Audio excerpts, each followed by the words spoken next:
What's going on, guys? Welcome back to the next episode of Two Drunks in a Bottle. I'm one of the drunks. I'm Hunter. I'm BB. So, What we're getting into today. we're doing some Ole Smoky. So, what'd you pick? So Ole Smoky, we can't really pick on Ole Smoky because they have two different variants. So we got whiskey and moonshine. So for mine, I chose the moonshine, which was banana pudding. Well, I chose the whiskey, which is peanut butter, but Right. whiskey and moonshine. You know that moonshine is a form of whiskey, right? Like it's a type of Well, whiskey. yeah, but on the bottle though, it says whiskey and moonshine. So you would say yours would be whiskey, mine would be moonshine. But we're still hitting on whiskey as a whole. Like, Well, yeah, but my bottle it says moonshine. My jar, mistake. Aren't they both the same? Whoa. What the hell was that? Bill?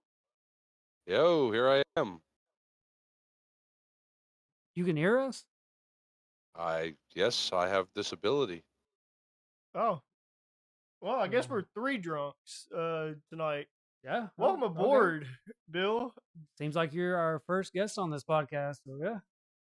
How the hell are you? Oh, not too bad. Sitting here with some. See, I don't have none of this old smoky stuff you guys got going on, but I got Fireball, so I'm gonna try to stay in the game with you.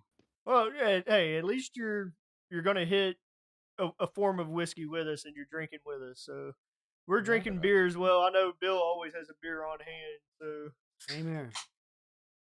stay tuned for that. All right. Well, you want to get into it? Yeah, let's go ahead and get into it. I guess we should start off with both of one bottle. So I guess let's take a shot of. Let's go ahead and go with peanut butter. I'm fine with that because me and him have both had peanut butter. We know it's going to be good. Me myself I've had the banana. I don't believe he's had a banana pudding.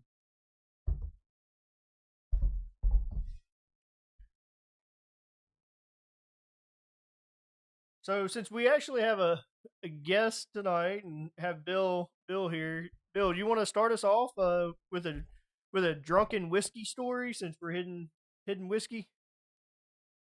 Yeah. Well, so I probably told this one before, but the first time I ever had moonshine, was probably 10 years or so ago. I just always been a beer drinker. Just give me the beer and I'm good. Same. But we go out to this. We used to now. We don't do it no more. We used to go out the night before trout season started. A whole group of us would convoy out. We'd set up a big camp and sit around the fire and drink all night and wake up early in the morning and go fishing. Well, this guy that comes out there, his name was Eli, and he was an old Amish guy. He left the Amish, but he'd make moonshine all the time, and that's what they would drink. Well, he brought some out, and it was, I don't remember what kind it was. I think it was apple pie or something, but I had a cinnamon stick in it. I'll never forget that. I had a cinnamon stick, and that's what got my interest. I'm like, what in the hell is that in that bottle? And they said, oh, it's a cinnamon stick. And I had a toothache at this time. So my boss, who was the guy, one of my buddies was my boss at work. He kept trying to get me to take a dip of his chew. He said, that'll make the pain go away. I said, I ain't doing none of that. I'm not trying to get my mouth on fire. So they talked me into taking a sip of this moonshine. They didn't tell me what was going to happen. They didn't let me know what all to expect. So I took a sip of this moonshine, and my wife was sitting next to me, and she's just staring at me. She knew this was a bad idea. I was already drunk, so there is no such thing as a bad idea. Right. I took one sip of this. When I say a sip, I mean like a beer sip, not like a little, let me try it first sip. I took a full-fledged, I've been doing this for a long time sip. A gulp. And by the gulp. Yeah, that shit hit my tongue, caught on fire, rolled all the way down to my toes, and then came back. And I'm like, this is outrageous. Who in the hell drinks this like gasoline? And that's when they put a cap full of it and threw it on the fire, and it went up in flames. I'm like, look, I'm dead now. This is probably not what I'm supposed to be drinking. That was one of the funnest days of my life that I remember up until I went to bed. And when I woke up the next morning, it was one of the worst mornings I've ever had in my life. Yeah, I bet. Well, let's go ahead and take this shot.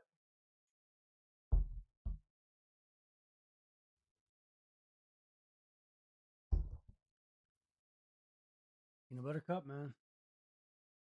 Not bad. That almost actually that one almost reminded me of I get like it was kind of creamy, I get more of like a dark chocolate on it. but it gave me like almost the thought of like the Reese's Puffs, the Okay. cereal, and like it starting to get soft in the milk and stuff. Yeah. It's almost what it tasted like. Was getting one of the peanut butter ones, that creaminess. I get with you because I said dark chocolate, but it's not really that. It's more of like it's like an overabundance of chocolate. So I agree with that. Super yeah. rich. Yeah, super rich. So it's been a minute since I've had this. Yeah. Definitely Definitely a go-to. definitely go to Yeah. for sure. And this is one of those ones, just so everyone knows, like it'll sneak up on you. Next Oh, thing, yeah. next thing you know, it's so good, and you done drank this whole entire bottle, and you're laying on the floor. Which we pretty much did. I don't think we ended up on the floor, but it came close. So let's go ahead and pour a shot of yours, Yes, sir. and then do you want to tell your story or? Yeah. So with mine, when I first got introduced to moonshine, which is his fault, we were drinking on So do I want this chilled or straight? straight first, and we'll chill it after. So we're still gonna do a chilled shot. Oh yeah, do it Alright, just there like you go. the rest of it. So when I first had his, I remember him telling me, he's like, "Do not gulp this down." He's like, "If you gulp this down," he's like, "it's gonna come back up." He's like, "I'm not playing." He's like, "It's gonna be hot. You're not gonna like it." He said, "You want to get it down as quick as possible." He said, "You're gonna want to do almost like a shot, like a little swig." He said, "Especially for our first time." And I was like, "All right, yeah, sure, why not?" And this was back when our shooting days. And I was like, "Yeah, I got this." And he's like, "I'm gonna pour you a little bit. I'm gonna pour mine the same. We'll both take it together." I'm like, "All right."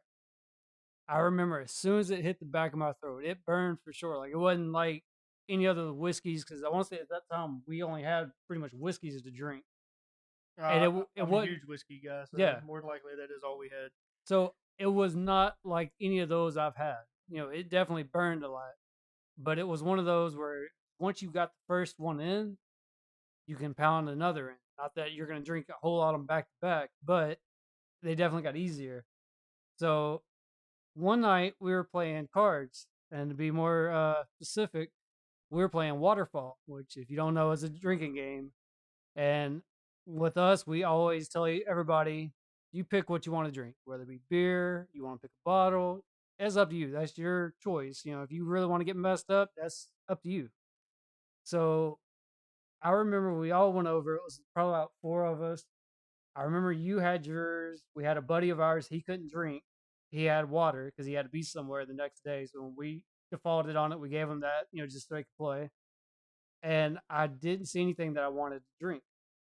And as a joke, I believe you pulled out a jar from just like this one.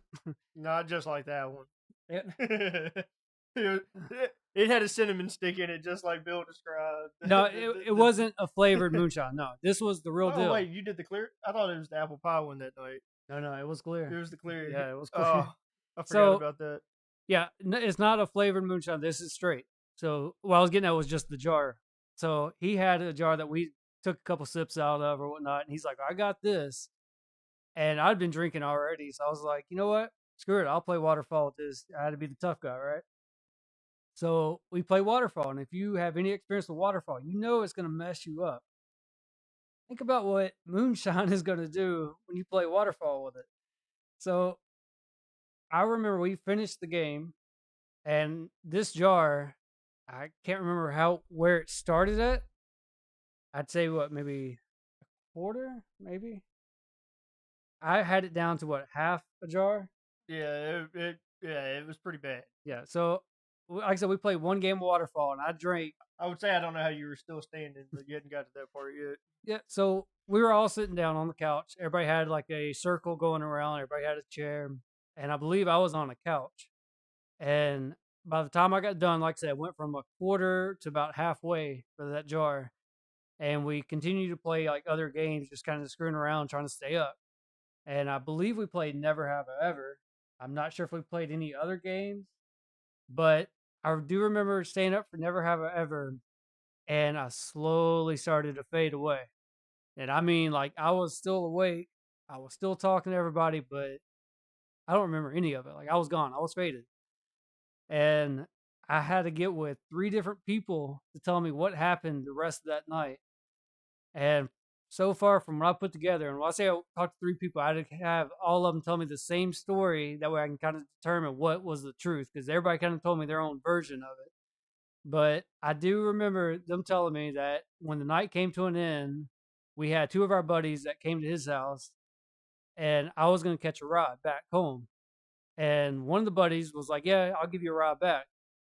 So I ended up walking outside, got to a friend's car, and I was like, "You're taking me home?" And they were like, "No, no, you're not riding with me." Now, Hunter's not an aggressive person. No, no, just so everyone knows, Hunter's not aggressive. I'm very at all. passive. He's very passive. Yeah, super passive. So I'm telling him, I was like, "Look," I was like, "You're giving me a ride," and they're like, "No, no, no, I'm not." And we're like, "Yeah, you said that you were giving me a ride," and they're like, "No, it's not me. I'm telling you." So I proceeded to get into the dude's car, and like I said, we're all friends. It wasn't anybody like a stranger or anything like that. I'm trying to get in his car. He's like, "Dude, you're not getting in my car," and I'm like, "I got to get home," and I'm not thinking that we had another friend who was the person that was going to give me a ride. We were trying to tell you. Yeah, I believe that. But I threw an argument and stuff, and like, finally you were super aggressive towards him. Like, I'd never seen you like that. So finally, they got me away from the car. Dude drove off, and other friend was like, "I'm giving you the ride," and I was like, "Okay, well, yeah, sure. Yeah, I'm trying to get home. Like, you can give me a ride. That's cool." Hop in the car with him or the truck with him, and he proceeds, to take me home.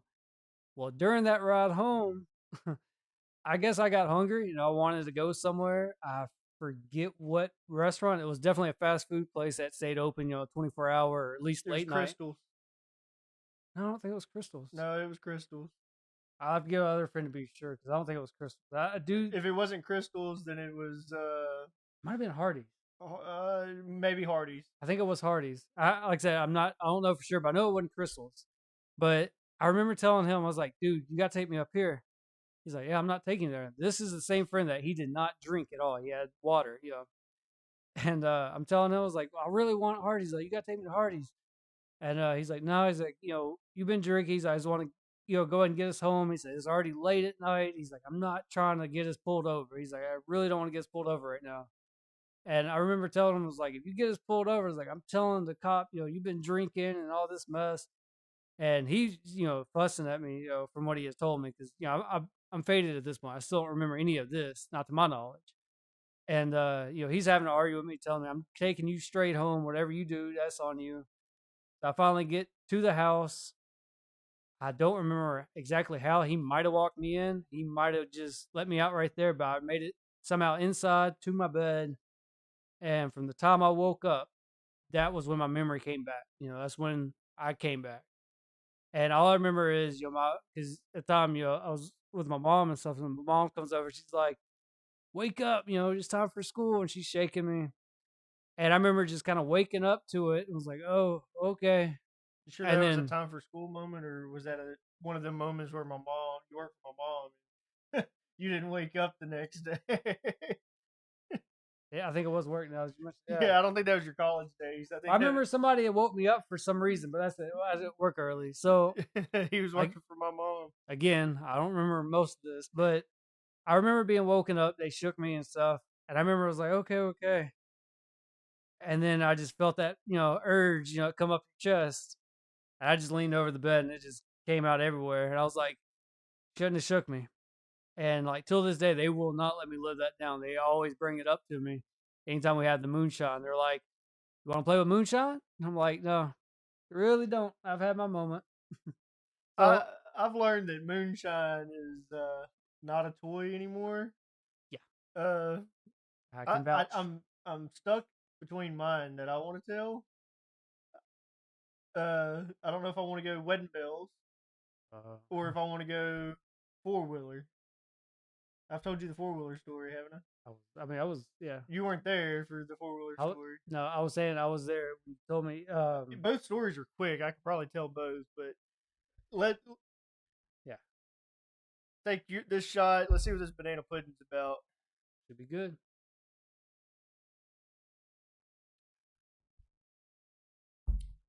I feel like I just took a medicine. Like it has that texture of It's a little thick. Of a medicine. Yeah. It's got a thick coating to it, but flavor wise, not strong on the banana. Really? Okay, it's not, cream. It's cream not is more. it's not horrible on the banana. I get the pudding. I guess I'm getting more of the vanilla wafer and the vanilla pudding. I get a lot of the pudding, but a little bit of the wafer at the end. So, Bill, have you had either of these bottles? So I think I had the one in front of you. Pretty sure You've I've had the peanut butter? some of that. I think so, yeah. Man, put it on ice if you ever see it at the store. Get it, put it on ice. If you like Reese's peanut butter cups, it tastes just like a Reese's peanut butter cup. Yeah. We're gonna try that one chilled. We're gonna do both of them. Yeah, both of them are gonna be chilled. Yeah. So I guess let's go ahead and chill the shot. Let me grab some ice.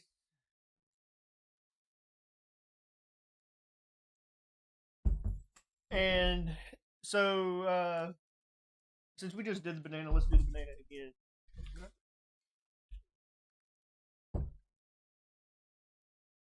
I actually don't know. I don't think we're gonna use whiskey glasses tonight. Yeah, I mean, I don't really see us needing them. There you go. So I've got two stories. Both of mine are fairly quick. The first one is when I got married.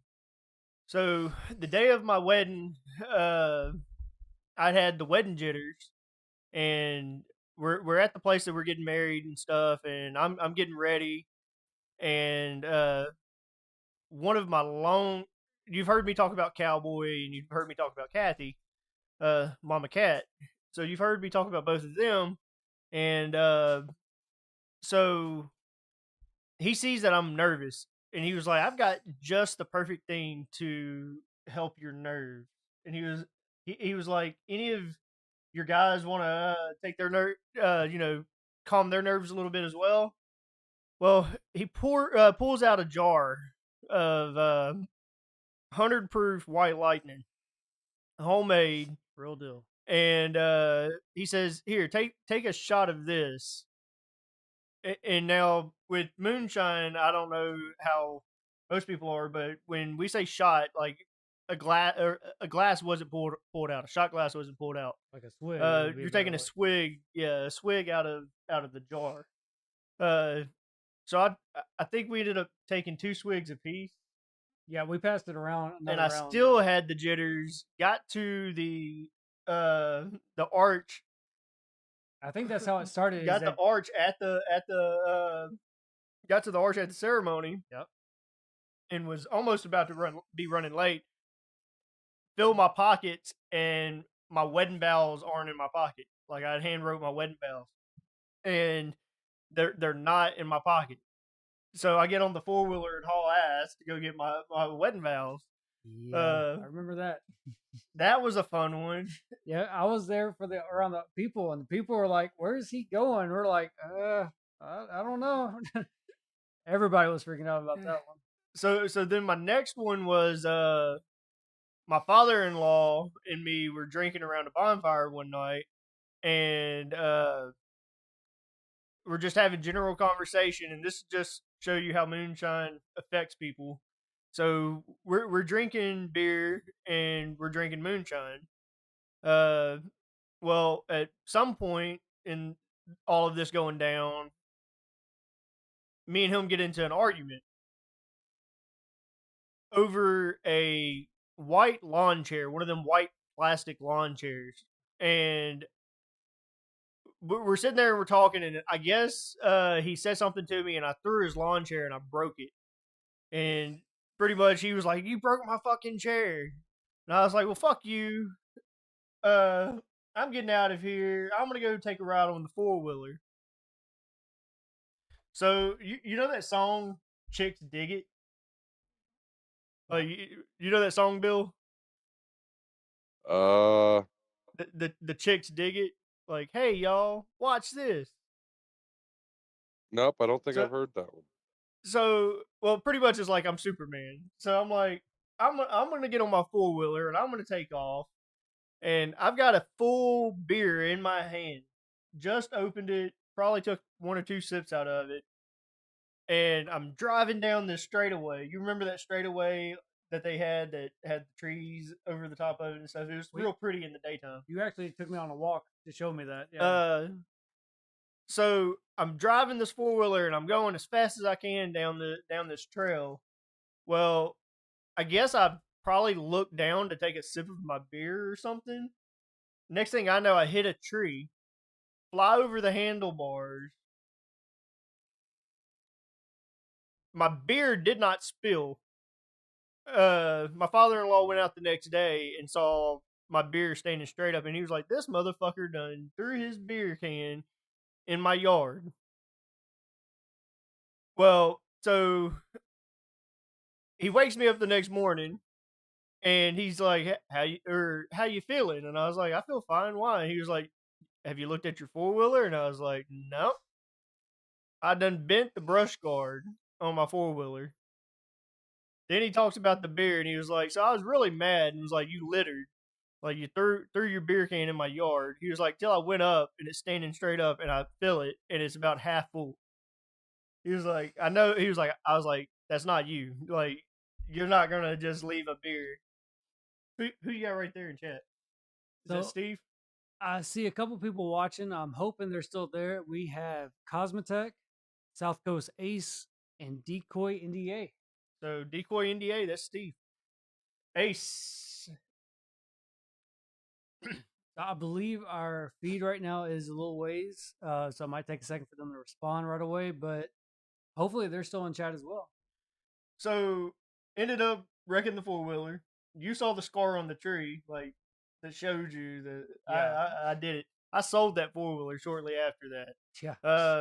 Because I was like, I'm in the midst of like growing up, so I'm still drinking and things of that nature. Don't have self control. Yeah, I think You your know, wife was pretty happy about that too. being 21 and 10 foot and bulletproof. It'll bring you. It'll humble you real quick. Yeah. All right, so I'm gonna try this chilled shot, and then we can move into our last half of this and have some general conversation.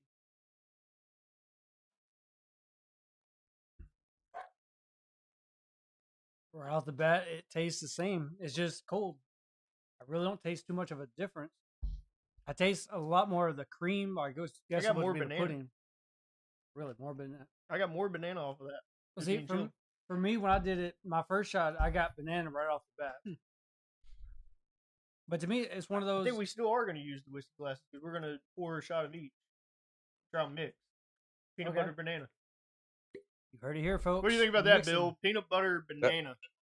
That sounds well, it's got to be a good mix because like people get peanut butter banana shakes and stuff like milkshakes, so I don't see why that would be too far off, except for maybe the whiskey flavors, like the alcohol flavors might clash. But so while you were telling your story, go ahead, Bill. Well, I was gonna say while you were telling your story about the 4-wheeler, brought a story back to me that not necessarily moonshine related, but it's kind of like, I guess if I were to give the story a title, it would be good idea at the time. Right? Is kind of what this was. There was a big group of us that went out drinking, and we were out in the middle of nowhere, just drinking like fish. And I had gotten into an argument with a couple of people out there, and my wife tried to calm me down, and well, I got in an argument with her. And I pretty much told everybody, kiss my ass, I don't want to talk to you, leave me alone. So I grabbed my cooler out of the back of my vehicle and I took it down like 20 feet away from everybody, and I sat it there. And now, mind you, this cooler probably sits off the ground like 3 feet. Um, and it, on top of it, it has 4 cup holders. So like you could put 4 beers in it. So to me, I turned it into a seat with 2 cup holders. I She turned decided around. she wanted to be in the podcast. I That turned ain't around and joking. everybody was gone. Nobody was there anymore. And I don't know how to get out of this place. I don't know which way is the right way to go. I didn't have a phone or nothing. I couldn't call nobody. So I thought, well, I guess I live here tonight because I don't. There's no way I'm going to try lugging this cooler full of beer out. I'm not going to let it sit here. So I'm going to hold down the fort with I my get a little beer. closer. Tablet. Turn it a There little was no fires going on or nothing. So what I did was I tried to stumble into the woods to grab some firewood to get a little fire going. I fell asleep. Now I'm 6'4", so I'm not a small person. I fell asleep curled up on top of this cooler, using it as a bed. And I don't know how long it was throughout the night, but finally headlights were like shining down on me and I woke up. My brain went to the obvious. Oh shit, it's the cops. Right? Like I got to explain to a cop why I'm drunk, why I'm out in the middle of nowhere, off the side of a dirt road, sleeping on top of a cooler full of beer. How do I explain this? Yeah. Well, turns out it was somebody that was there earlier in the day decided to come back to see if I would actually stay there. And they were surprised that I was there. And I told them, I said, look, it's not that I wanted to stay here. I just didn't know which way to go to get the hell out of here. And I wasn't Yeah. going to like make a wrong turn and go further away from where I want to be. So they loaded up, and this is where the story gets kind of funny. Is they loaded up the cooler in the back of their vehicle, and I got in the back and I just like laid across the seat. I didn't really get in. I just opened the door, fell in, and shut the door. When I get home, I didn't even think or care about the beer. I just got out, started walking. They had put the beer on my front porch. As soon as I walked through that door, uh, my wife was sitting in there on the chair and just started laughing her ass off at me. And I was that embarrassed and that mad that all I could do was just lay down and go to sleep. I couldn't even, there was no point in even arguing, fighting, none of that stuff because I had made a complete fool out of myself. Uh, so you guys have any good idea at the time? Like, were like something you look back on and you're like, yeah, I wish I wouldn't have done that now. I do. So I guess I can tell this one. So I don't know what you're about to tell. the famous one everybody likes hearing. Uh, So a buddy of mine, he was about to be getting shipped off, and he really wanted us to do a drinking night. uh, So he come to me and was like, "Hey," he's like, or he come to both of us really, and he was like, "Hey," he's like, "I really want to have a good drinking night, like a good send off." And I was telling him, I was like, "Yeah," I was like, "We should," you know. And of course, I think at the time we all agreed on it. We're like, "Yeah, that sounds good." And then it went kind of further into where he wanted a like almost a beach party. You know, he wanted us to go somewhere by the lake or something like that and just drink. And for us, it's kind of hard. It's kind of like with this all right now is it's hard for everybody to come together at the same time. Everybody's got their own life, and BB, of course, he wasn't able to make it. And to us, back then it's just what it was. Everybody had their life, so we found another friend. We're like, all right, we need at least 3 people. It's gonna be weird with just 2 people. It's not gonna be as fun. We need more people. So we found another buddy of ours. He was down for it. He was like, I'll grab everything. He's like, don't worry about it. He's like, we're gonna do this send off. He was happy to do it, and he had the time to do it. That's another importance to say. But he ended up picking the location, and it ended up being like near a lake. Had like a nice little beach area. Nothing fancy or anything. It was just a lake. Just had the sand next to it.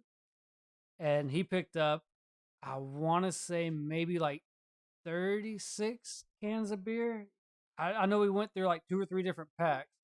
I know one of them was like a 24. One of them was like a little bit smaller.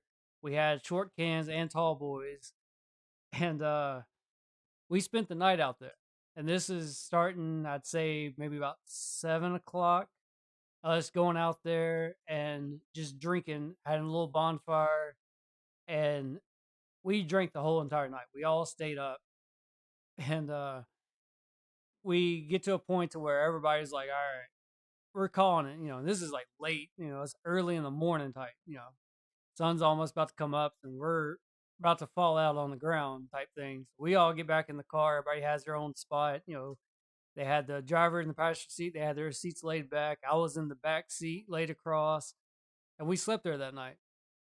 Well, we wake up and we're like, all right, we're gonna get us some breakfast. We're gonna call it a day after we get our breakfast in. And the dude that drove us there, our friend, he was like, I got this little trail I want to kind of show y'all. I'm gonna show you, this is kind of a cool way to go if we can go back here. And from what he tells us is, I've never been really back here with a car. And he's like, on a four-wheeler, yeah. He goes, we've walked it several times. He's like, but I've never been on here on a car, so we'll see if I can make it. He had a Nissan Altima. Yeah. That was his car. Like a 1999 to 2001. It was somewhere around there. Yeah. Nissan Altima.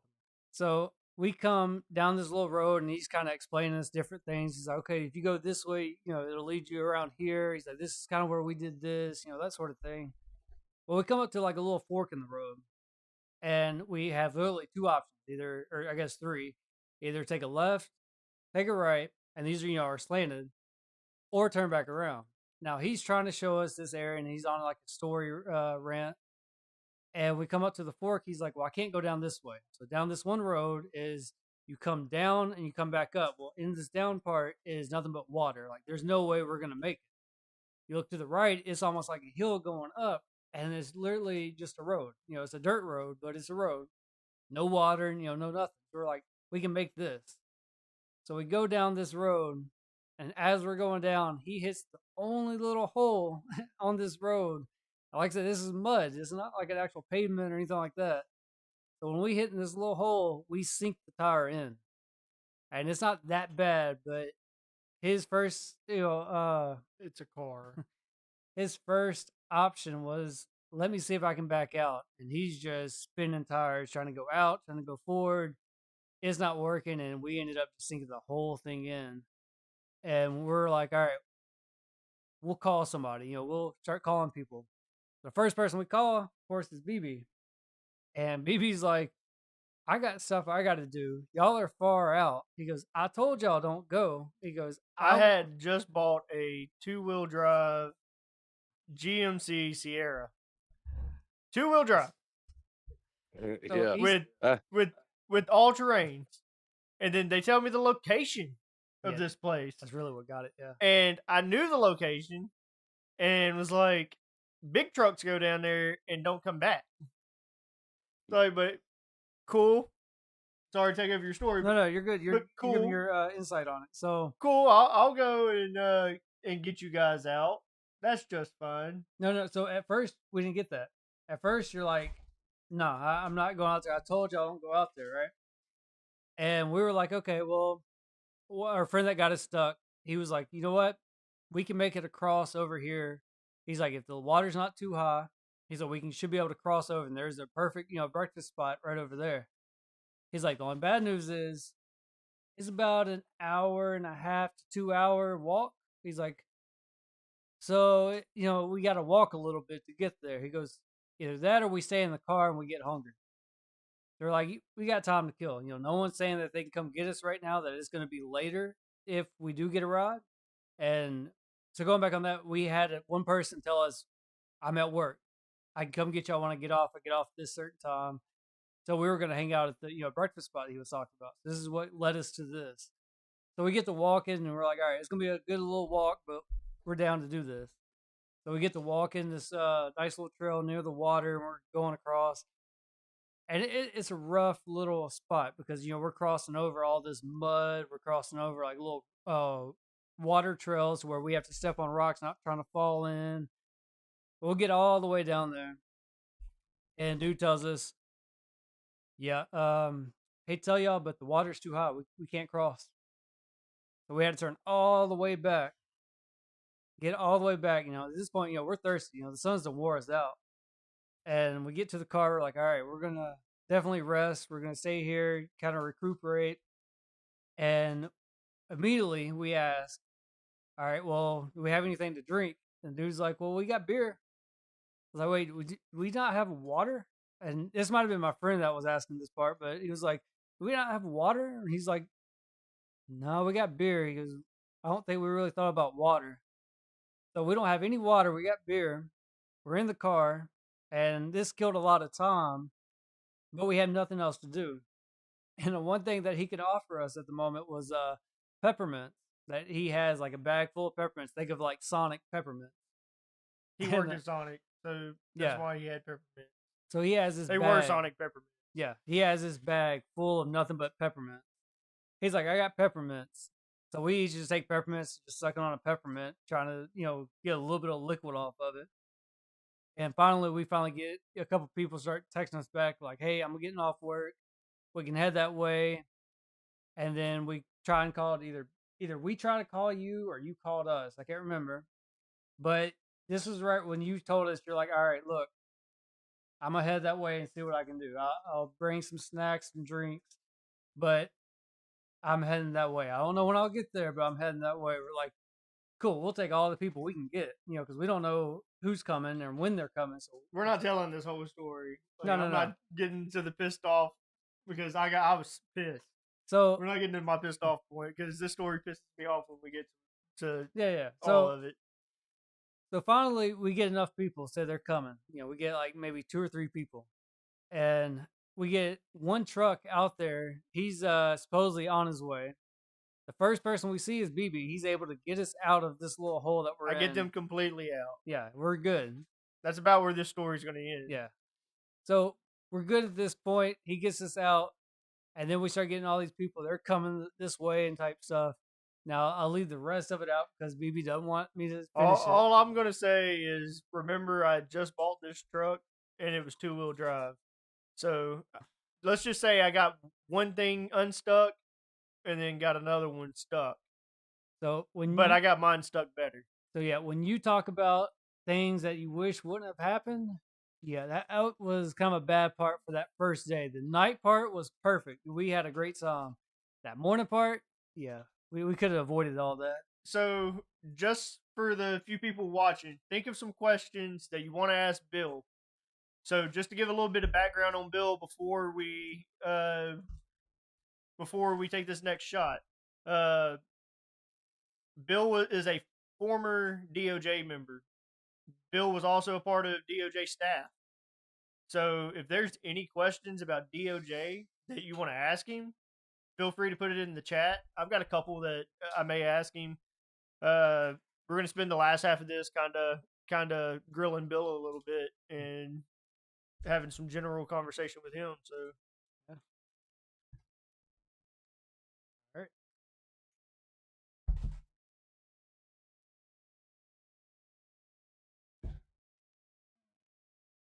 Exactly how I remember it. It's got that creaminess off of that ice. I don't know why, but it always does. The ice brings it. I have no idea why.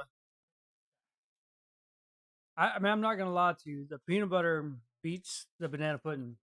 Always. Hands down. Yeah. I don't know what it is over ice. Even without the ice is good. I think I would prefer the banana pudding if we're doing it just a warm drink. But definitely over ice, peanut butter, I don't know. That's the only sweet one I've had other than banana. And like I said, we don't really drink sweets. So, I mean, these are probably the closest we'll get to being the sweetest, But I'm going to give you that. Peanut butter wins hands down. So, Bill, how long did you spend in DOJ? Almost 2 years. Like And- 2 and in long years, though. And in that two long years, like, you worked your way up, right? Yeah, I went through the whole process of being a member, working my way up through the ranks, and eventually getting into their staff team over there. So when we're talking about DOJ, we're talking about like 5M, Grand Theft Auto, like gaming wise, right? 5M. Yeah, like Just like want to make sure anybody who's watching, if they weren't too sure what that meant, that's what we're talking about. And when I was there, they were the show. Like they were the king of the mountain, right? There wasn't all these. The reason all these offshoots, like like OCRPs and all these other places. Well, the reason they exist is because people left DOJ for various different reasons And said, "Let me and started their give own a take community. of what I can do better." Right. And that's where all that, like, there was literally one big one. It was DOJ, and then there was a bunch of wannabes, a bunch of people trying. And then when people left DOJ, like the higher ups that people know nowadays, and started their own community, it basically took all of those small communities that were trying and just stepped on their neck because now they didn't have a fighting chance in hell. Now there was, like, at one time they were the alternative. It was like, all right, either join DOJ or you come here. And then when all of them decided to start their own community, all those ones that said either go to DOJ or come here, now they were like, all right, you either go to DOJ, go there, go there, go there, go there, or come here. So they kind of lost out. Yeah. That was probably one of the worst things that DOJ could have done was to say it. You can't join any other community. Like, yeah, you have to be dedicated to us.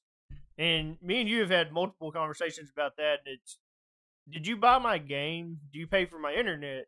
You know, those types of questions. So where do you come off to say that I have to be dedicated to you? I can only play with you. Yep, they had well, their policy over there, and I don't know what it is now because I haven't been there since like the very beginning of 2020. But it was, you were allowed to what they call dual clanning, um, as a member, but you were not allowed to dual clan if you were in the COC. So if you were, say today's the last day of the month and tomorrow's promotions, if you get promoted to COC, you either A, have to refuse the COC position or leave that other community. It was, but what, like, my argument was like you just said is, I bought the game, I bought my computer, I pay my internet, I pay my electric. How can you tell me that I'm not allowed to have fun and make new friends? Like, they held it so tight for no reason because So DOJ, did you at least leave? Did back you then, leave pre pandemic or yeah, like literally so right so you before. so right before COVID happened? Yeah. It was I left on February the 12th of So 2020. literally less than And a when I say, month before COVID. yeah, when I say I left, I mean I left uh i- in a ball of glory. Like, I got yanked into a staff room about a week before that. Um because I didn't believe what they were doing. Like, I didn't like the way that they were treating members. Like, staff team over there was told how to treat members. Right? It's, they would talk all this mess about people, and then when the person was in the room, they were like, "Oh, hey, how you doing?" They're like your best friend. Just putting on a Um, facade. Yeah. yeah, and we were basically told to, stay in our lane and do your thing. Well, I was a member before I was a staff member, so I wasn't going to be the member or the staff member that I was when I was a member, looking up, going, "Wow, they're too good for us." Right? Right. So I was like the staff member that tried to be around for the guys and just do different stuff, hop into voice chats and just shoot the shit with people for hours. And something had happened and I disagreed with it and I was very vocal about it. Well, they pulled me into a staff room and under no appeal removed me from staff. I thought, all right, now the gloves are off now. Right. And I went right to their throat. And a couple days later, I got pulled to an admin room and I had like four admins from different departments, all like head admins of their departments, sitting in on the chat. And I went off on them for like a half hour. When they tried to stop and they tried to talk, I said, no. I said, you guys talked enough. It's my turn. And I would just keep like cutting them off and keep going and keep going and keep going. And then I heard this little thing on TeamSpeak where it said talk power revoked. And I knew what that meant. They, you know what I mean? That was just their way of shutting me up without me having a say in it.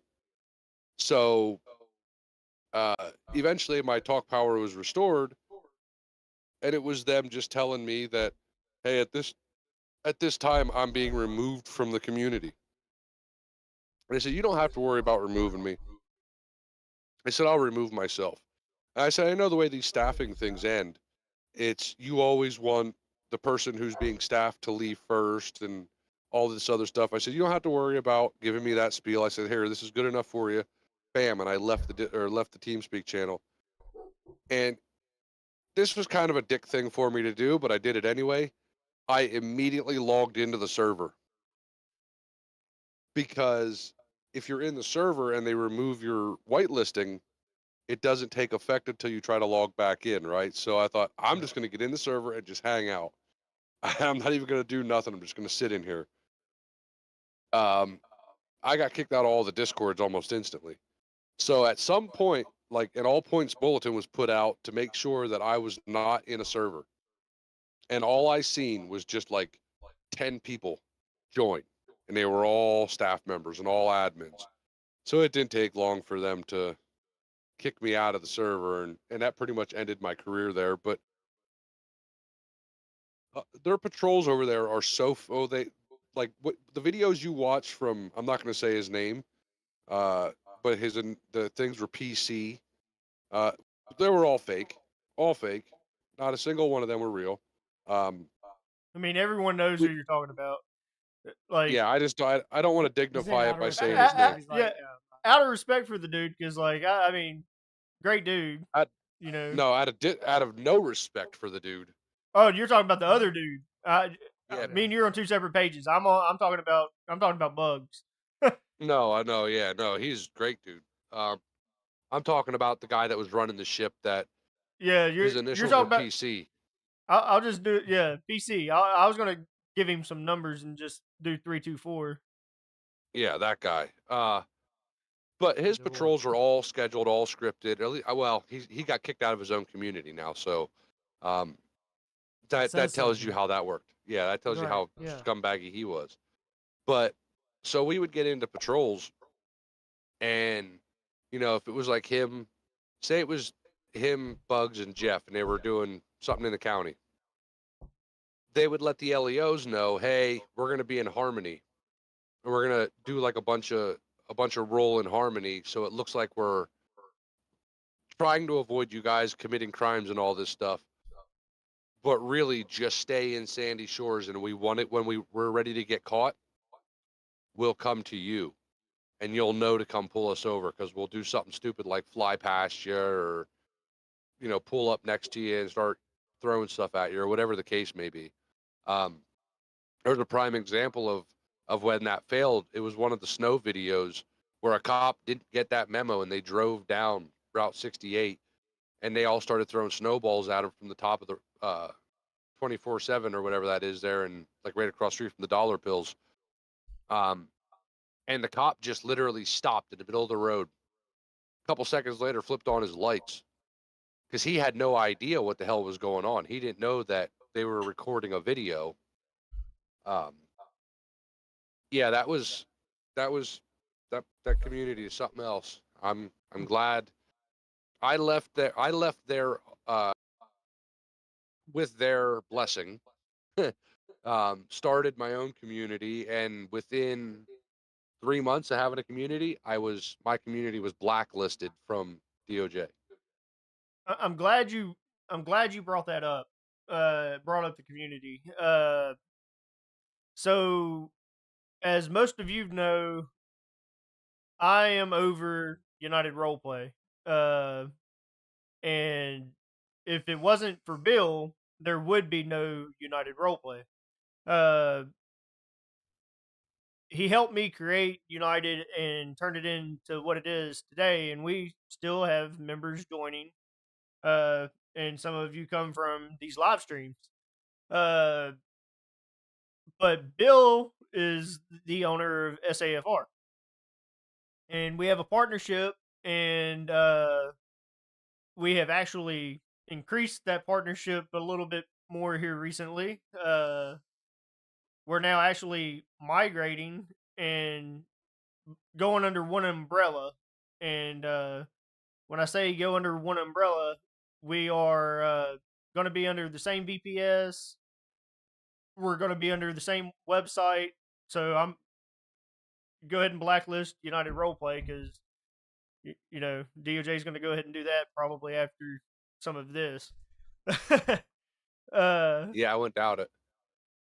so doesn't give me a fuck. Me and Bill actually talked about that pre this podcast. I was like, just to be honest with you, I didn't really care for like DOJ videos. That wasn't something that back in when DOJ was like around. I was watching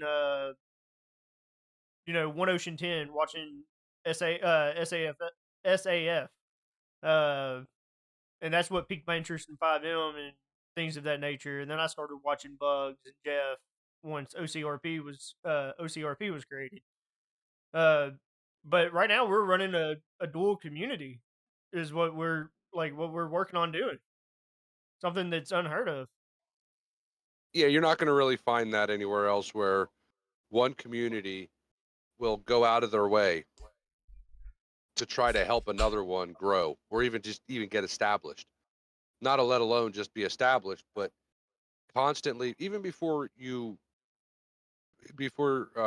was a thing, I was giving you information that, you know what I mean. Realistically, I like in a normal setting, nobody would be like, "Oh, hey, by the way, this, and this." But I always thought that it's better to help somebody else out because if you ever need help, there's that reciprocation that could come back. And if you guys do good, then SAFR is doing good, and vice versa. If SAFR is doing good, then URP is doing good. Yeah, and we're working on creating that environment to where like we're gonna be super dual. Uh, right now URP's down, but should be back up and running here shortly. It's not going to be much longer before we're back up and running. Uh, but we're transitioning and making strides to work together, and members are coming from both sides and saying, "Hey, I want to do both. I want to be involved in both." Uh, a prime example is we created me and you had both of our communities vote, and we voted on a patrol schedule that gives the opportunity for members to be able to play both sides. And what's And good about it, if you think about it, right, is like you guys do a more relaxed style patrol. You guys we're have like more we're more OCRP based.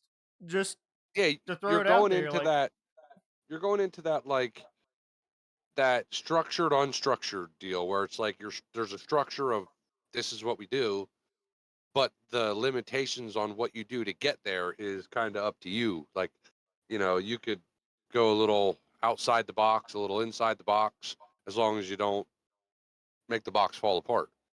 Where SAFR, we're more structured. We're more of like the DOJ style, where it's everything's structured and there's things are in their place. Everything has a place and everything's in its place. I wouldn't Um, compare yourself to that. Y'all are still even more relaxed, even with all the rules that are set in place in SAFR. You're still more relaxed.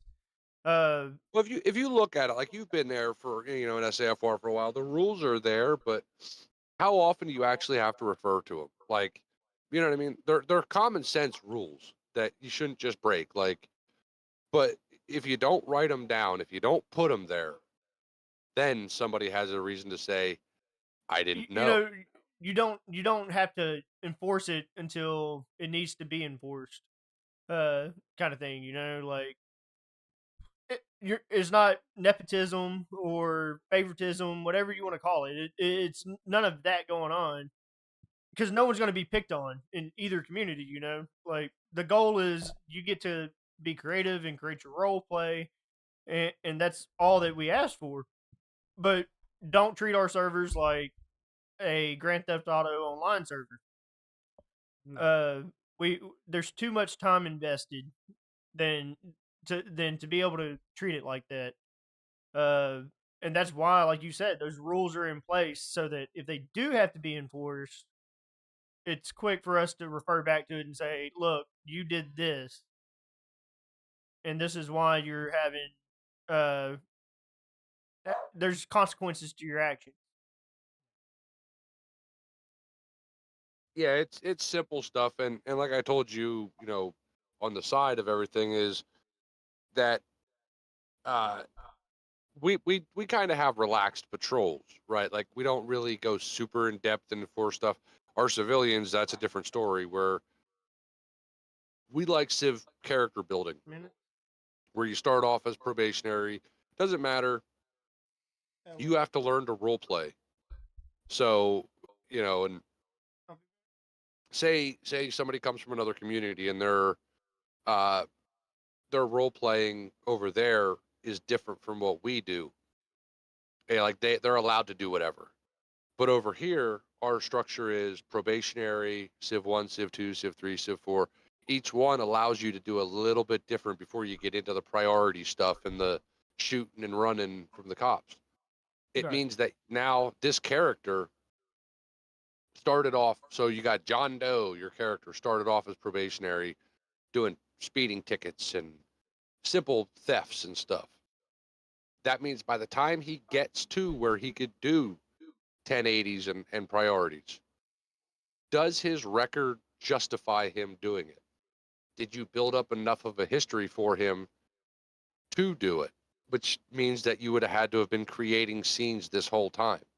So Right. that's more of why our structure's in place. It's not there to have rules. It's there to help the member structure their own role play to a way that it's realistic, because Yeah. our goal is to be like-minded and realistic. We want our RP. Now, obviously it's a game, so shit goes however it goes. Sometimes it just goes Yep. completely non-realistic. But for the most part, like when cops pull people over, the interaction the cop has with the civ, the cop should be RPing that he is a cop, right? Should come up, be professional, courteous. Even if the guy is a complete asshole to him, still remain calm and blah blah blah. Do that. And the civ is the antagonist. It's their job to give the cop something to do. And sometimes it's their job to just cooperate with the cop and have a 2-minute scene that does nothing, but it's still like a traffic stop. And uh, it brought me back to, I'm not going to tell the story because I don't feel it's necessary to tell the story, but here a couple weeks ago I joined URP and I was having some issues, so I logged out, logged back in, and something had gone completely bananas, and I enacted civilian justice on a civilian. Uh, so that With the use that of that was with the actually use of something that did not belong to me. that was actually a prime example, though. The example you're talking about, because that just goes to show you, and you can vouch for this, you being here, is that we do have a structure. Uh, and i- if you don't follow it or you didn't read something, then we can tell by your role play that you didn't adhere to something. So we ourselves have a civilian structure similar to SAFR. We've got a Civ tier 1, 2, and 3, and there's things that you can do inside of each of those tiers for roleplay experiences. Uh, so the incident Bill's referring to, they acted outside of their tier 1 Civ abilities, and we had to take corrective action. Uh, Not before I stole a cop car and chased him down and ran him over. yeah, but you get to a point that it's like, uh, you know, I like to be as transparent with my community as possible, and Bill's the same way. Like, me and Bill have had many of meetings, uh, to where there's people inside of that chat that we can still hold that conversation, and we don't care that they hear that Like one, for example, is when we were talking about doing the merger and the integration. Uh, I, both of us are transparent. We want everyone to know, like, we're moving forward, we're growing. I don't care if you're in that chat, kind of thing, you know. But for the situation that had happened, we took care of it swiftly afterwards. You know, I like to give warnings before I take more corrective action. Like, I don't want to ban somebody, or I don't. I'd rather give them a verbal conversation and be like, hey, and Bill does this in SAFR is we do the relaxed setting after patrol so that we can talk about like what happened during that patrol and like let's give constructive feedback. I like to hold those same types of things. I think that's a great way to host our servers is to have communication and still have that connectivity and make yourself friends. So, Bill, I'm going to ask you another DOJ question. So, the way that me and you run SAFR and United Roleplay to where we're active administration inside of both of our communities, like we show face in every patrol that we can. Uh, I show face in SAFR a lot, and you've been in URP quite a few times over the last few weeks. Uh, was there a lot of administration inside of DOJ? Like, were they active? In the server? Yes. No, not at all. Or Pretty were they much even this. approachable in were they even approachable in Discord? Like, were they accessible? No, you weren't. Nope, they were follow the chain of command type people, right? Like if you needed something, you would go to a staff in training member. If that person couldn't help you, then they would go to a staff member to come to you, or to get permission for you to go to them rather. And if that staff couldn't help, that staff member would go to a senior staff member, and it would work its way up till it got to administration. It never would make it to administration. They would always figure something out beforehand. I Um, don't I don't like that. so if you'd ever see, like, okay, so I was staff, um, and I was almost senior staff. There was a bunch of times. Now, when you're a staff member over there, regardless of what department you're a staff member of, you're a staff member of the community, right? It's like the the rank staff is a community rank, but the rank staff is also a departmental position. It's like kind of like department secretaries, and also help to make sure everybody's following the rules throughout the community. But when I'd be in server, people wouldn't approach me. They would always try to get with like the lower staffs or lower COC members. So like they'd be pulling staff and training people off to the side to ask them questions. The only people over there that would ever try to get a hold of me would be people above me or dispatch, right? Like, because if I was, say, I'm the only staff member in channel, then I have the authority to change the AOP. But as soon as somebody above me joins, they could change the AOP to whatever they want. So it got into a lot of infighting. But whenever you did see administration in server, it was because it was for a YouTube video. You know what I mean? Like there would be an announcement that would go out that staff members and administration members come to this voice chat on TeamSpeak. And it was called Scenario Prep was the name of the channel, where you'd go in, you'd find out the entire story that's about to happen, and then they would divide you up as they needed you, whether you're a Civ, LEO, blah blah blah. So they wrote a And then script. it wasn't written essentially, yeah, but it was put out verbally, like, all right, hey, we're gonna do a scene here. We need the cops to stay over here. We're gonna go to the football field by the college there in the city, and we're gonna set up a big fight and everything. And yeah, so that it was pointless to ever join those patrols. The look on your faces right now after taking a sip of that. I hated to interrupt you, but yeah, yeah, I wasn't trying to. We almost like just did a wine tasting with that. we didn't do the sniff test. I'm I, sorry for I, I'm professional. glad I didn't do it. I'm bad about sniffing everything before I drink it. Yes, I won't, but Everything, yeah. anything before I drink it, eat it. Like it's, I'm gonna put that nose up to it and see if Honestly, it feels. so I'll get with you on this one. I was scared when I poured the banana pudding if I poured too much, but for me, I got banana off the bat, and then it went to like a chocolate flavor, which I'm guessing is where the peanut butter kicked in because I didn't get chocolate off peanut butter or banana pudding earlier. So I had almost like a banana and chocolate taste. But like I said, I swigged it in my cheeks for a second too, just so I can mix it.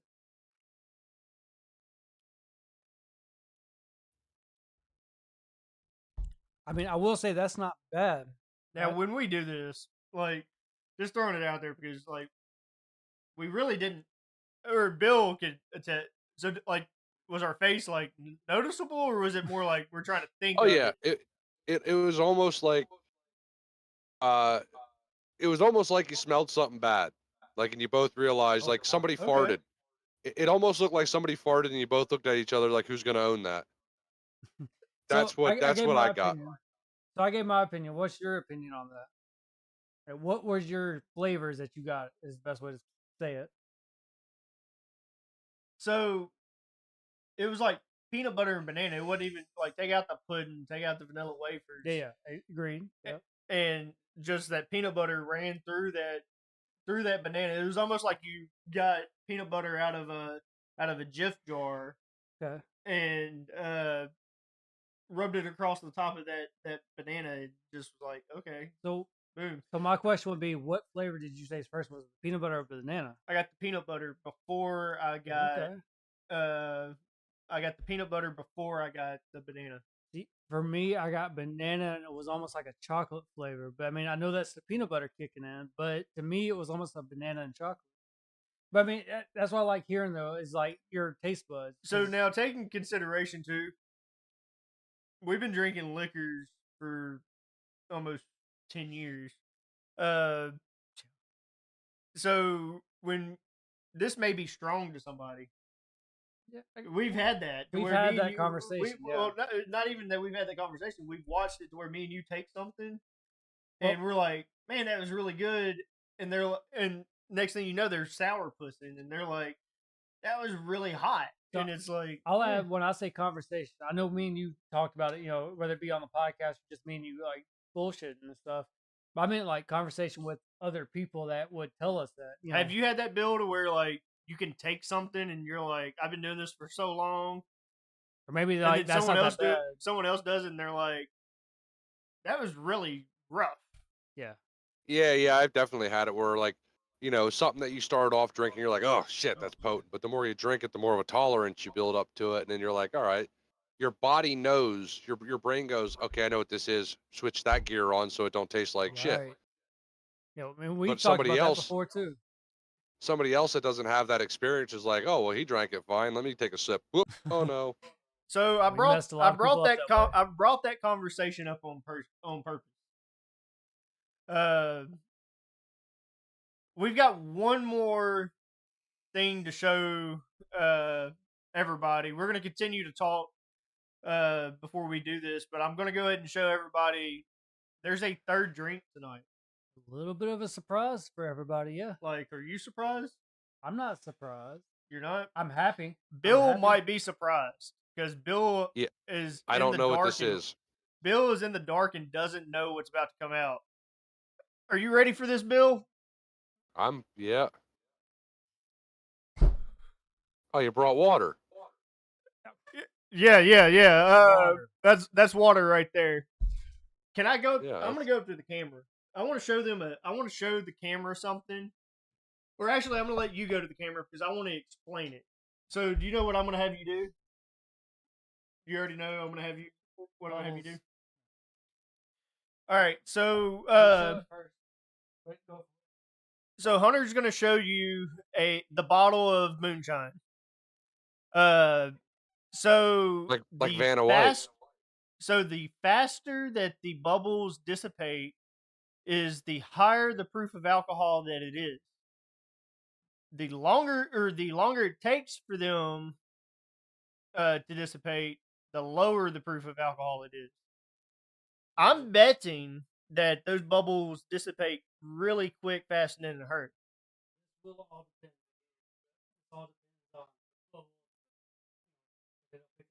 So hold that jar Alright. sideways and go ahead and shake it.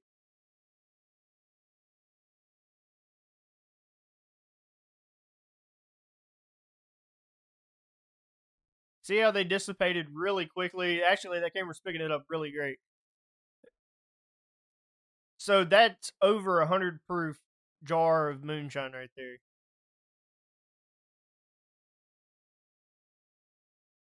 This is a very hot bottle of moonshine. I've had this for about 2 years, and you see we've got it a little under half. You can tell from the top from what we wrote on it originally. Well, we had wrote 100 proof. It's probably over 100 proof for sure. Definitely. Definitely, yeah. It's going to be a stout one. Bill, did you know about the dissipation and the shaking of the bubbles and things? Yeah, I actually learned all that stuff by watching a documentary called The Last Run by Marvin Popcorn Sutton. If you've never watched the documentary on it, look it up. It's on YouTube. He's a moonshiner. He's dead now. But he was a moonshiner from like Appalachia, and he had this Model A Ford that he drove. This documentary is him and his buddy going with a film crew going up into these woods where they built the still and built a little shack and did the whole moonshining operation for him for camera. He was sentenced to jail for moonshine, and he ended up killing himself in his car so he didn't have to go to jail. Here's a little moonshine pop quiz for you. What was Sorry, Bill, we're reading moonshine the comments. what was moonshine originally called? What did they call moonshine so that the law didn't know? Mountain Dew. It's a very yep, that good old Mountain Dew, because it was made with mountain water. So it was called Mountain Dew. Yeah.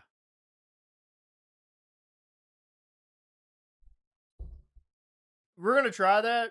It'll be a minute. We're going over our normal scheduled podcast. We're normally we try to keep it for an hour. So far no one has any DOJ questions for Bill except for me. Steve, tell me you have at least one DOJ question for Bill. Bill is an open book tonight, and he's given us this opportunity to ask anything about DOJ.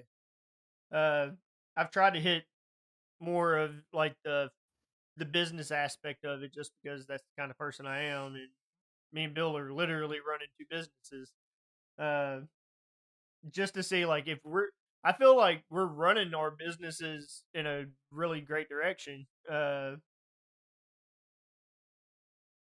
You know how petty this is, that everything that I try to do, even to this day with SAFR, I do it in spite of DOJ.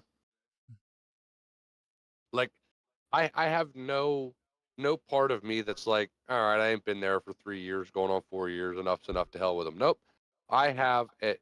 They are public enemy number one in my book. Not just because they blacklisted me. What was your most enjoyable moments in DOJ? Actually, before I was even in the staff team. Like did you ever live stream or post videos or anything of your DOJ experience? No, because back then the computer I had was literally right on the edge of what it could handle for me to do it. Like, so to even play the game. Can you be seen in any of like the major name YouTubers now? Oh yeah. Can you be seen in some of their videos back in DOJ? Absolutely, yeah. Yep. You got that distinct voice, Bill. Like, me and you've had this conversation. Like, you need to pursue voiceover acting and play God in a couple of different play God in a couple of different movies, because like you're up there with Morgan Freeman. Like you just have that like perfect voiceover voice. He could be the narrator. Yeah. Yeah. Yeah, he could be a Here- here- narrator. here- Yeah. Reach out to Discovery Channel and see if you can host one of their shows. Yeah, I Here agree. we go. Let me get my shot here on an audition today on Two Drunks in a Bottle. Go ahead. We might record this. And all right, continue. Today on Two Drunks in a Bottle, the boys get into some alcohol, tell some stories. This can't end well. I like that. Like he switched it up. I mean, Like today on Two Drunks in a Bottle. He's right. It's not going to end well. what the audience sees now, and then what we feel like in the next hour after this ends, are two totally different scenarios. Oh, yeah. I literally Well, had to hide an ATS video. Me and Hunter actually just talked about this, and it was funny because Bill was like, "I watched some of your ATS video," and I was like, "I hope you watched enough of it because you're not going to get to see it." I went private on it because a couple of people reached out to me and said you were kind of offensive, and I was like, "On what points?" So some of them was like we talked about the Pledge of Allegiance in schools, and I'm a strong conservative, very strong conservative. I don't claim party. I don't claim Republican, Democrat. I consider myself a conservative. Well, we were talking about the Pledge of Allegiance, and I was like, I feel that it is so un-American not to say the Pledge of Allegiance in schools anymore. Like that, to me, that's just absurd. That we can't give respect to our nation for that. And then another one was Well, we were talking about cancel culture. I don't know if that was brought up. cancel culture was brought up in that podcast. And on that cancel culture, I had said that I live in the South and that the Caucasians in the South are no longer a majority in the South. Now, color doesn't matter to me. I don't give a fuck if you're blue, purple, black, yellow. I don't care. Same with me. I always said I'm colorblind for a reason, and that's the fact. I don't care, but I also want to show facts that we're no longer a majority. So, and what brought it up was oppression. That's what we had talked about. It was oppression. People talk about being oppressed and stuff, and that really sets me off. When someone talks about being oppressed, and it's like, no, you weren't oppressed.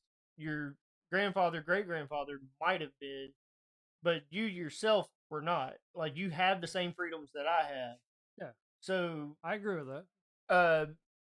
I censored that video. I made it private because I was drunk. We all were. Yeah. So All I of censored us. that video. That's not me to censor something like that because I don't normally have a filter and am, as we've said earlier, transparent. I don't really care like how you feel about it. I'm gonna bring my opinion and tell you how I feel about something. But at the same time, like if we're drinking, you want to make sure like. But you didn't I just haven't overtalk. watched that video back to Yeah. see if I did overstep something. Yeah, I get that. Yeah, like you said, So drinking. until I watch it, I want to see if I did overstep. I'd rather not leave it public. I'll give you I'm the access, same way. Bill, and let you watch it. I'm the same way. I don't really care about like political affiliation. When it comes to voting, the way I vote is I look at candidates and I look at, okay, who do I think is lying the least? And that's who I might vote for, if I even vote at all. So I don't care about like political parties and none of that shit. You see, I feel that you're the same way. You're conservative. Yeah, I like to think that I would be like, you don't spend $100 if you got 10, right? Like that's just be smart with your money. Be smart with how you run the country sense. like a business. Yeah. But that's been the problem is the country not being ran like a business, and I'm not gonna, this is where, because he ran Republican, but just because he couldn't run independent, but Trump ran it like a business. Now, yeah, Trump had a big fucking mouth and would run it all day long, but he ran it like a business. And we were starting to see things start to go down and starting to get back into, okay, I'm working for the blue collar people kind of thing, Well, I bought my people house that get I bought my house at an interest rate under 3%, and here we're sitting at, you can't buy a house today for under 7.5, 8% interest. yeah, a lot of people get offended by the truth. That's why you can't speak your True. mind. But my personal feeling is, and I've even to my own friends, like I tell them the truth, and if it hurts their feelings, I'm sorry that my truth Well, that's trumps what your a friend's feelings. for. Your friend is going to tell you the I truth. mean, I've been in the fire of some of that conversation, Bill, like with the truth and being told a harsh truth and having to come to realization that like I have to do something different. And Right. It's never like, me being a dick. It's just me. I don't, okay, so I don't get involved in an argument that I know I can't win. I've learned that over the course of my life is only argue if you know you're right. But don't argue just because you know you're I can right. smell it. Argue because you know I that got you that can same prove feeling. yourself right. That's gonna be So bad. They're gonna send a I've thorough I I've mean, fire. I've experienced enough failure in like gaming in community building that I don't want to see, somebody else make that same mistake. So I'm gonna do what I can to fix We're it. And doing if it I right see over something here. going on, well, then I mean, So I agree with you, Bill. Like to me, I've always said, when you talk about friends, you're going to value that friend's opinion. If they say something, that means it matters to you. If anybody else said anything, it's really not going to hit you too much. So if you were to give opinion about something, like I'm going to respect that because I see you as a friend, versus anybody else that would say something, I'm just going to push that to the side. And I think that's where the friendship would come from. If you call somebody a friend, you're going to respect their opinions and you're going to at least listen into it, maybe adjust some things, but it's not going to hit as hard as, I mean, that right there is going to hit harder than someone else just saying something else. I feel like I'm gonna use you as an example, Bill, but I feel like that some of the conversations me and you've had, like I've taken like to heart some of the things that you've said and have implemented them, or I have took them with a grain of salt, like whether it be one or the other. But I feel like with SAFR, for example, and you and reaching out and being like, man, we could be a little more relaxed and stuff like that. I feel, and I think it was more than just me, but you took a step back and was like, man, you're kind of right. Like, there's a group of us, and we've all been together. Like, most recently, we've been together for the last 6 months. We've built friendships, uh, and we continuously play with each other and stuff. And I feel like we've all built a trust and things of that nature. But I feel like you've taken some of like my feedback and you've implemented that into your own community, as such as I've done for you, and I've implemented it into my community. no one person has all the answers. Exactly. Yeah. You've helped sway me in some of the decisions I've made, but it was to once talking and talking it out and us having a civil conversation. It was okay. That makes sense of why I need to do this. But I feel that that's a two-way road. That I've also done something similar and have done that for you as well. You Right. know, Like I'd rather talk to somebody because I can send you a message on Discord and you're going to read that message. And here's why I don't like messages. Because if you're pissed off or having a bad day, no you matter don't know what how to my perceive tone, them. you're going to read that message like, oh, you know, he's going to be an asshole kind of thing. Yep. But in reality, if you know me, you know that I hate typing. I don't like, you'll never see me type up a book. And if you do, I've already copied and pasted most of that somewhere else. So I'm just copying and pasting shit into a thing. But when it comes to talking, I can get it across in less words, like less characters, and make it where it's more reasonable. Because I've run businesses for the past 15 years. I've failed at some businesses. So I know what it takes, and I've been involved in this community building operation now for almost 4 years. I've failed and I've succeeded. I don't want to see somebody else make the same mistake I did and fail. Yeah, So, you're there to help. Yeah. So, not to cut you off, but Steve has a question, and it's why did you not join another server instead of creating SAFR? What made you not pick to join somewhere else and to create your own server? Now, um, Steve, if you have any of these same questions for like United Roleplay or something of that nature, this is a dual thing right here for Yeah. sure. Feel free. Try to direct them at Bill like you did, because we want to come up with as many DOJ questions and such for him as possible. We're extending this podcast until we want to end it. so what was the question? Why did I start SAFR and not So go somewhere else? yeah, why did you start SAFR and not just go with a different server? Pretty much. Probably because the way everything ended. See, now you got to remember when I started SAFR, and when I say I'm actually saying I should be saying when we started SAFR. SAFR existed before it was SAFR. We just literally rented a server, and we were all part of the fire department over in DOJ. So we got on this server there to do like trainings and stuff, like keep ourselves fresh on what we were doing. And all hell broke loose there. So we kind of just, left it be. And then uh, a buddy of mine, Chris, left DOJ. And then a couple days later, I was kicked out of DOJ. So I was turned off on being a part of a community, right? I was like, Chris is a great dude. Great dude. like my brain said, why in the hell do I want to join another community and potentially deal with that again? We already have the foundation and framework of a server up. Why not just see how far we could take this?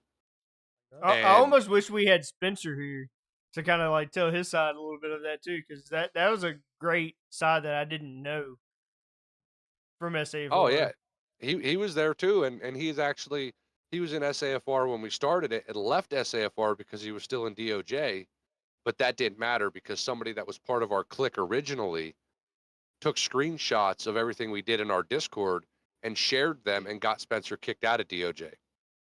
So it was kind of a Go for it, Bill. well, I was gonna say, so that's why we started SAFR instead of joining another one, was because we already had the framework of a server. We just decided, okay, now we're not just going to be RPing as firefighters going out doing nothing. Now we're going to divide this up and make a real go at it. And we didn't have a name at first. Like, we literally had no name. And we sat down one day and we're like, what should we call this? Like, if we're going to do it, what should we call it? And that's why the name San Andreas First Responders. Because in that server, when we first did it, we were just running as SAFR as the same thing, but it was San Andreas Fire Rescue, Yeah. SAFR, right? So we just took SAFR from what it was in server and reworded it to first responders. That way it gave the cops their share too. Right. And within 24, 48 hours after coming up with that name, I had already submitted the trademark. I Took mean, me like 10 honestly, days to get that back. like when I think about Ace and BB, this is my own opinion. Nothing with BB, but my own opinion is like they both come from another server, because as a lot of people know, me and BB been lifelong friends. Ace, we met through Discord and all that, which BB and Ace were friends before I met Ace. Is that they met through another server, like you're saying, and it's one of those things where they came together, they knew, they clicked, and they said instead of joining another server, they started their own. They came together and they were like, "Hey, we got people." Of course, it wasn't 5M. At the time, it was flashing lights, but I mean, they had the people for it, and they pushed in for another server, and they, instead of joining another server, they built their own. And at the same time, they brought that same community over. So a lot of us, when you look at, URP is you see all of us together, and all of us come from flashing lights. All of us had that same aspect. So I mean, it's one of those things. Is like you said, is you got to decide: am I going to join another community, or am I just going to start another? You And had the people to do it. Like yeah, you had your group of friends, and that's what you wanted was your group of friends. yeah, And if we grow from there, then so be it. We hope to grow, but mhm, if I didn't grow, would I be okay with it? Yeah, probably, because no matter what, I've still got my best friend, all of my best friends. I still have all my best friends, and uh, you've been a part of those community meetings, Bill, to where I'm like, y'all are more than friends to me. Like this is a family, it is. and it Yeah, takes a lot to say that like you're a part of my family, Well, and that that was like it's just because you're a part of my everyday life, you know. well, like I said to you, this was what are we in now? October, yeah, so 3 months ago when I almost died, right? I told nobody. Like it was a couple days after I was even out of the hospital. Now, people knew I was sick because I wasn't making patrols. Like I had messaged you at one point saying, "Hey, I don't think I'm going to make it to patrol." Message Spencer for an event. I'm like, "Hey, I'm not feeling that great. Do you think you could host the event tonight?" I didn't really I didn't know at the time what was wrong. I didn't know that I had this really bad blood infection and I would end up in the hospital. Um, and then when I got out of the hospital a couple days later and we were all sitting there in a voice chat, uh, it was you and your wife. And I think there was a couple other people in the chat, but yeah. I remember it because it was said that, um, if I need anything, let you guys know. Yeah. And I was like, well, damn, that not many people like that. Aside from my family, nobody else said that. I don't care. Right? You're like, oh, if you need money or whatever, let us know. I'm not hurting for money and by no means, but Right. that was like that little I wouldn't have expected, and that was another reason why the whole partnership thing became what it became because now it wasn't like I'm doing business with Bronson. Now while it's still a business deal, it became more personal than a business deal. Now it's like, okay, I'm gonna do everything I can to make sure he has what he needs. And then when your guys' server went down, I I stopped everything SAFR was doing and started the integration. Now Bronson, this integration was supposed to take place. We planned on it Start for January 1, like Yeah, that realistically. was the goal, was to get everything in line and ready to launch by the first of the year. But because your guys' VPS went down, I stopped everything that SAFR was doing. Everything on the dev side, all the updates that were going to be pushed to the website, everything. And I said we need to get this fixed. And then I went and I bought the URL for urpgaming.com. I have that running through so that it goes to the back end, even though your guys' Connect still has SAFR gaming on it. It's still running through, so that way your APIs and stuff can work.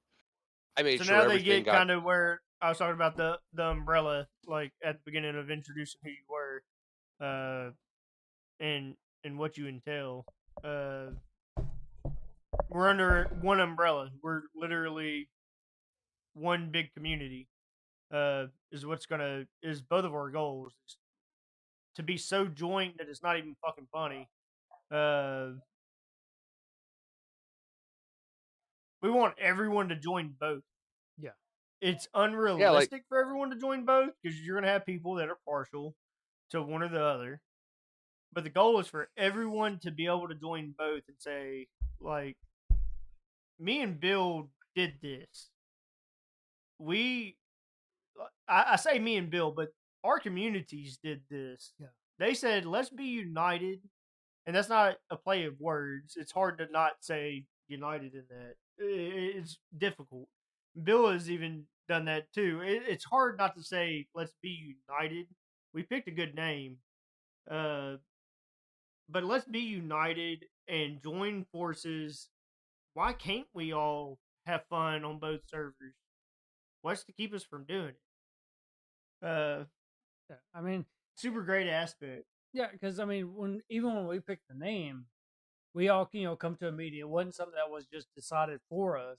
We all come together, and we chose that name. That's another thing too. Is like I let the community vote on. I don't want to say. I don't even want to say I let.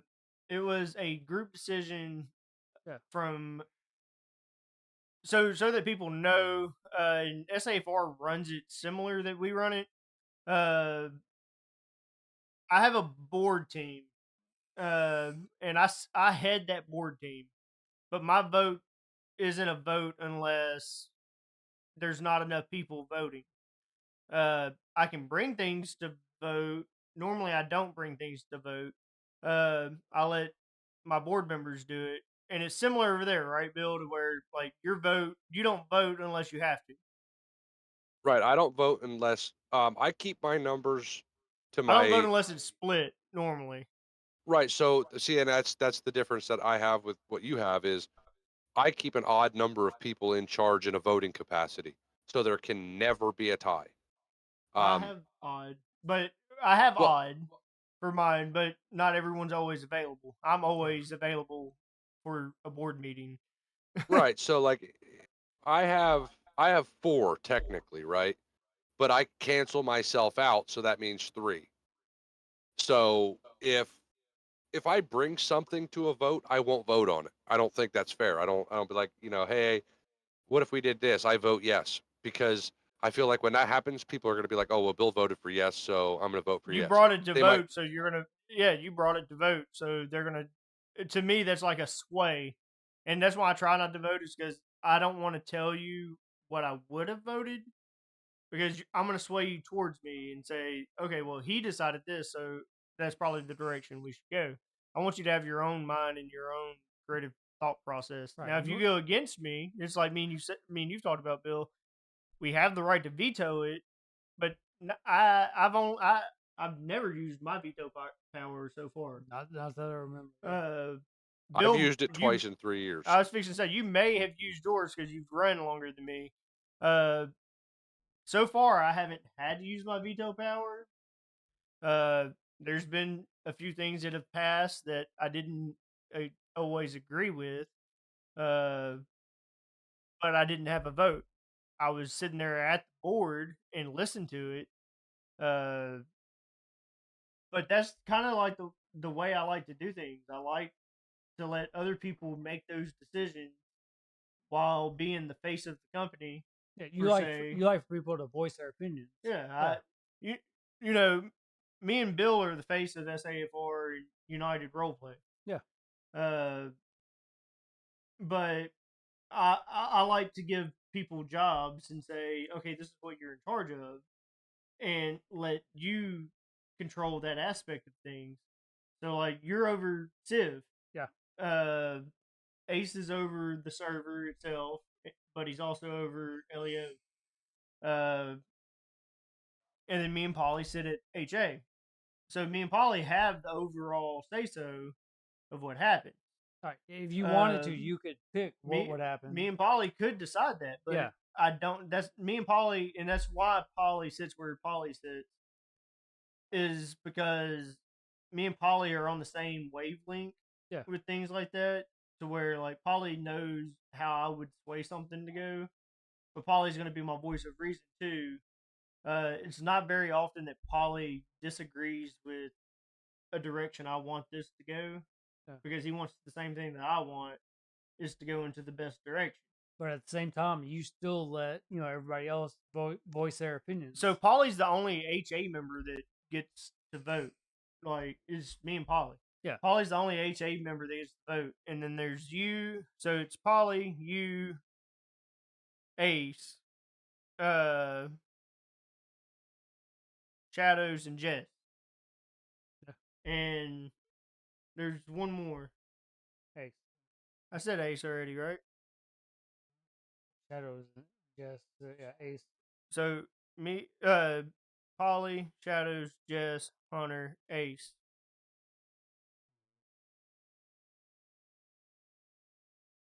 There's one more. Yeah, you're right. There's one more. Oh, Mustang.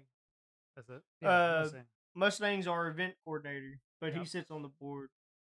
Uh, so there's 6. We got quite a large board. Uh, but there's 6 people. So if y'all come to a split, that's the only time that I come in.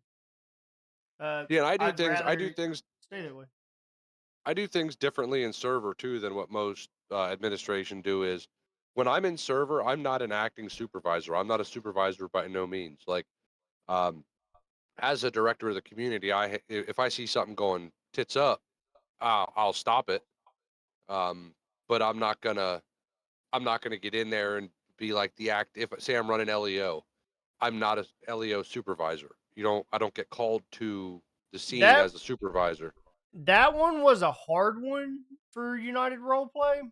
Uh, and I was actually chosen to uh hold. So I originally was the assistant chief of police, and I stepped down from that because the way our ranking system works is, you can work through the ranks. So you've got police 1, 2, detective 1, 2, uh, and then you go CFC. So we worked ours to where you literally go through the ranks of the police department. Uh, you got your officer 1, your officer 2, then you go into detective, sergeant, lieutenant, and all that. Uh, so I hold sergeant on all. I hold sergeant on all departments. Uh, for LEO side, so I can run active supervisor, and I wear the stripe on all of my officers inside of United Roleplay because we do it the same way that y'all do it in SAFR build, where first officer on scene is in charge. But when it comes to me running sergeant stripes, it's not that I'm an admin or I'm the acting supervisor. It's I'm the officer with knowledge. So I'm there at a scene so that if anyone had a question about what should I do in this scenario, I'm already there. And it's kind of how like me and Steve act in SAFR. We're Detective One. So when me and Steve are on any scene in SAFR and there's newer officers, normally me and Steve are the go-to people. To where they're like, "Hey, what would you do?" And me and Steve do it to each other, to where we're feeding off of each other. Hey, this is what I would do. What would you do? Uh, Kind of thing. You go back and watch both of our live streams to kind of see to where like me and Steve are over the radio calling out 111, 107, and we're like, "Hey, this is what I got going on over here. What would you do?" And that's kind of how I act in United Roleplay. I'm not acting as an admin. I'm acting as I have a little more LEO knowledge just because I've done the 5M scene for a minute. At this point, I've done it for a minute, and I'm big on like Constitution and stuff. So like I know that aspect of things. I know what's right and what's wrong, and what what you can get away with, kind of.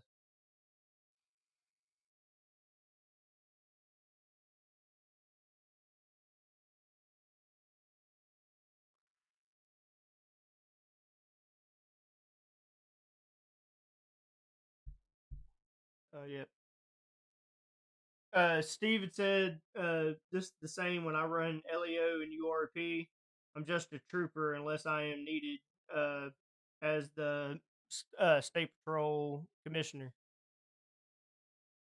Same instance. Yeah. Normally, these guys don't pull out their high commanding officers unless they're absolutely needed. Uh, Normally, me, if I'm in server and something's not going the way that I feel that it should be going, normally I'll break off and call an all meeting and be like, "Hey, like we got to chill on the RDMing," and that's where we come in to like me running a relaxed server bill. Uh, is there sometimes I have to say like, "Hey, chill, like we're not that relaxed." Uh, you got to start following the rules, and I had to bring people back in and say like, you got to go reread where you're at.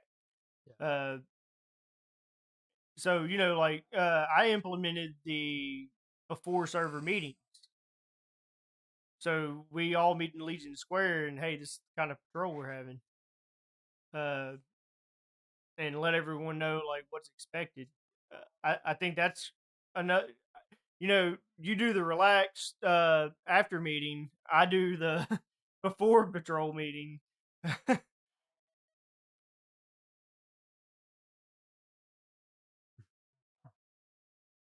Is Bill still with us?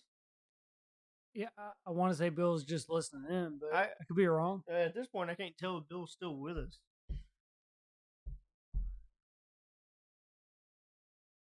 Sorry guys, hang on just a sec. Bill will be right back. Bill's still listening to us. I'm sure Bill will feed in here in a moment. So I think this is a good time to go ahead and try our moonshine. Ah, Yeah, it's gonna be tough. I wanted to save it to like the very, very end. I really don't. You don't want to save it to the very, very end? I'd rather go and get out the way. I mean, only because we're waiting at this point. I'm not gonna shoot it. So to everybody who's watching, I'm not gonna just shoot it like normal. I'm gonna shoot it. I'm gonna shoot it, but I'm gonna shoot it slowly. No, I'm gonna fully shoot this whole thing. Just remember your left side. If you're gonna spew, left side, my right No, side. I'm throwing straight up on you. Well, if I got, I was gonna say I was gonna spew on the right side. Yeah. Nah, I'm going left side. If you're gonna spew on me.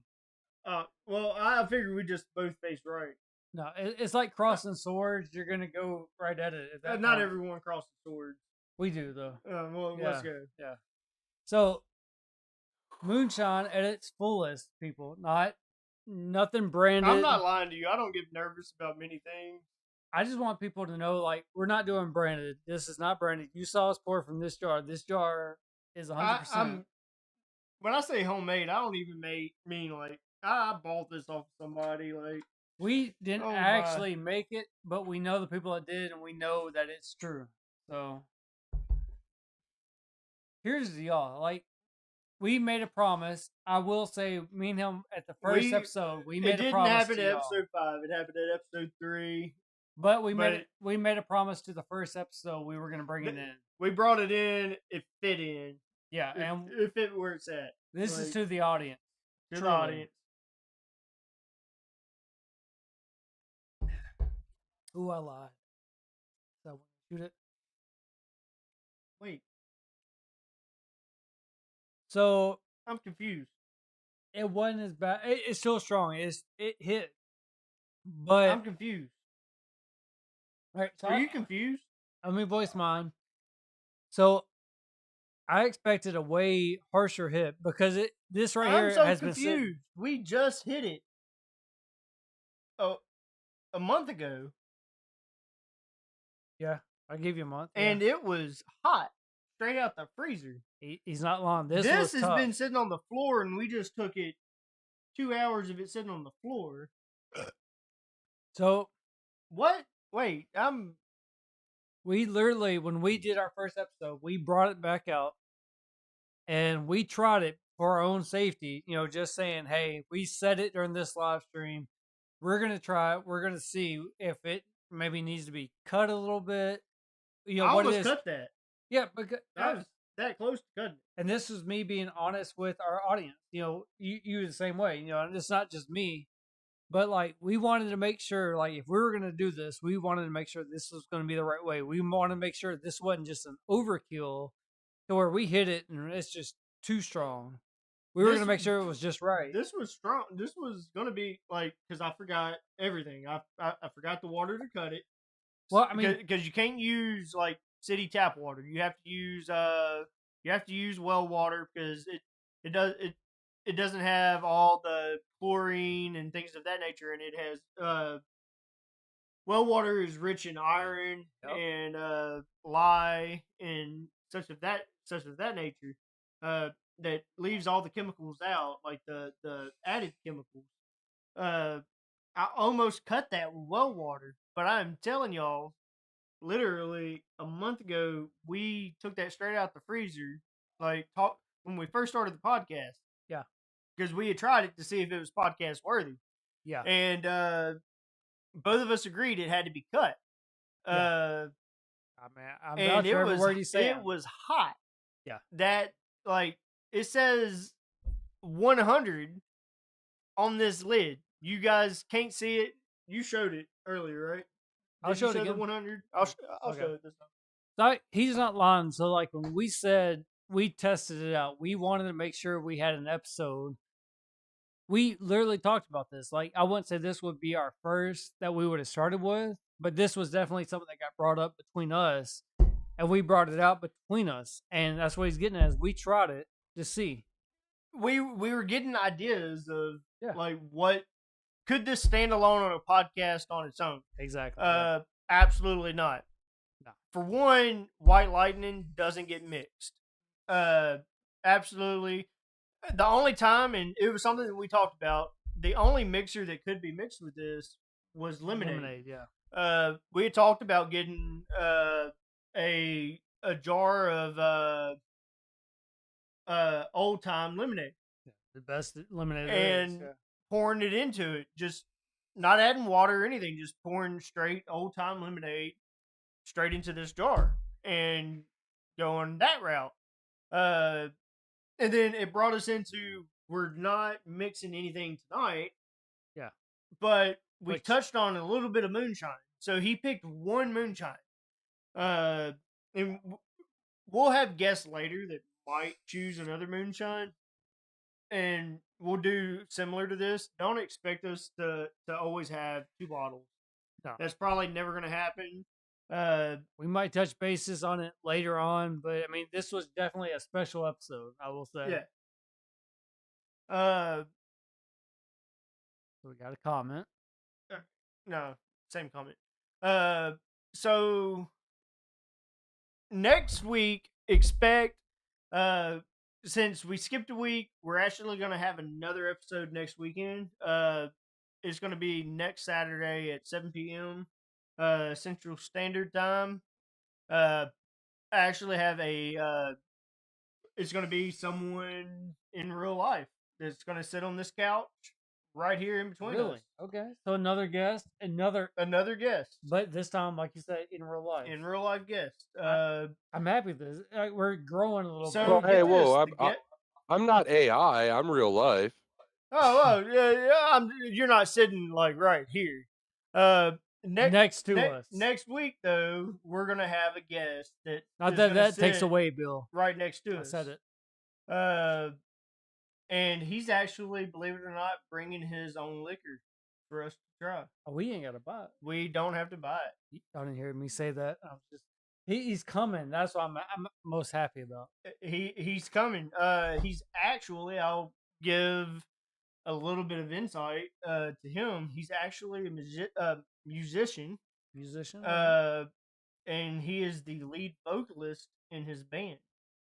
Okay. So we are actually going to do a carport podcast next weekend, and he's going to bring his guitar and do a little bit of singing next weekend. A little bit of a spoiler, but I'm down. Bit. I'm down. Bit. I'm not going to give the alcohol he's bringing.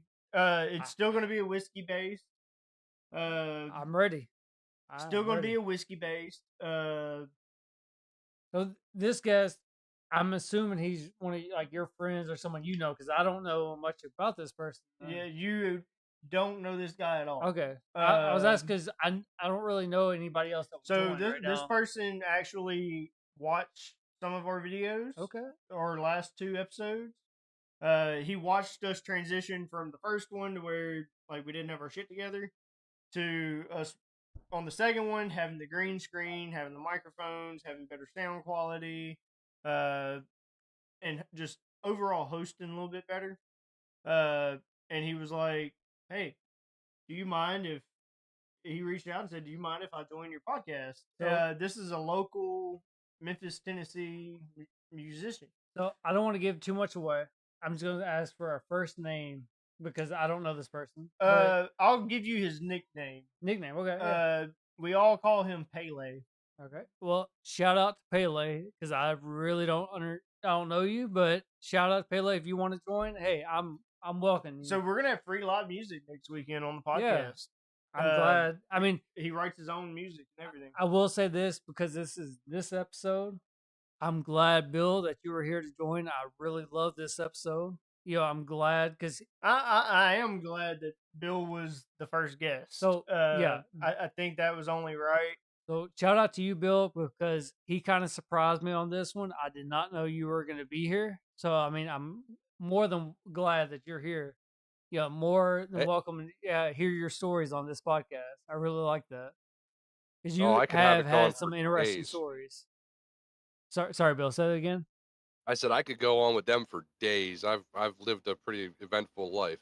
Hey, So I'm happy to hear it. So Bill, I'm gonna actually take you up on you can go on for days. I want to have you again at a later date. We'll come up with that later date at a later date. Yeah, but next time I want you to choose what we drink. Yeah. Come up with something. Give me something that, for one, I can shoot it, I can put it on ice, and I can mix it. Give me all three of those, and we'll do it on this podcast. Hey, I'm down for Oh that. hell, I'm a professional alcoholic, so I'm not a professional alcoholic. Hold on. I'm a professional drinker. No. He said it right. He did not say. We don't say I'm a professional alcoholic. We don't claim to be alcoholic. I do not care. He said professional. He did not just say I'm an alcoholic. I'm a professional, but an alcoholic says to, like me and you talked about this. An alcoholic says you drink alone. Nah, we drink as a team. No, to me, an alcoholic, being an alcoholic, is about the consumption of the drink alcohol. Can I ask you a personal question, Bill, before we completely close this off? Yeah, you can, but let me just say this: if somebody says, all right, you're okay, what's you don't watch NFL, right? You watch college football. Yeah, I'm a college guy. Okay, what team are you? Ole Miss. All right, so would you say that you're like a fan of them? Absolutely, win or lose, die hard. And would you say that your support of them is kind of fanatic?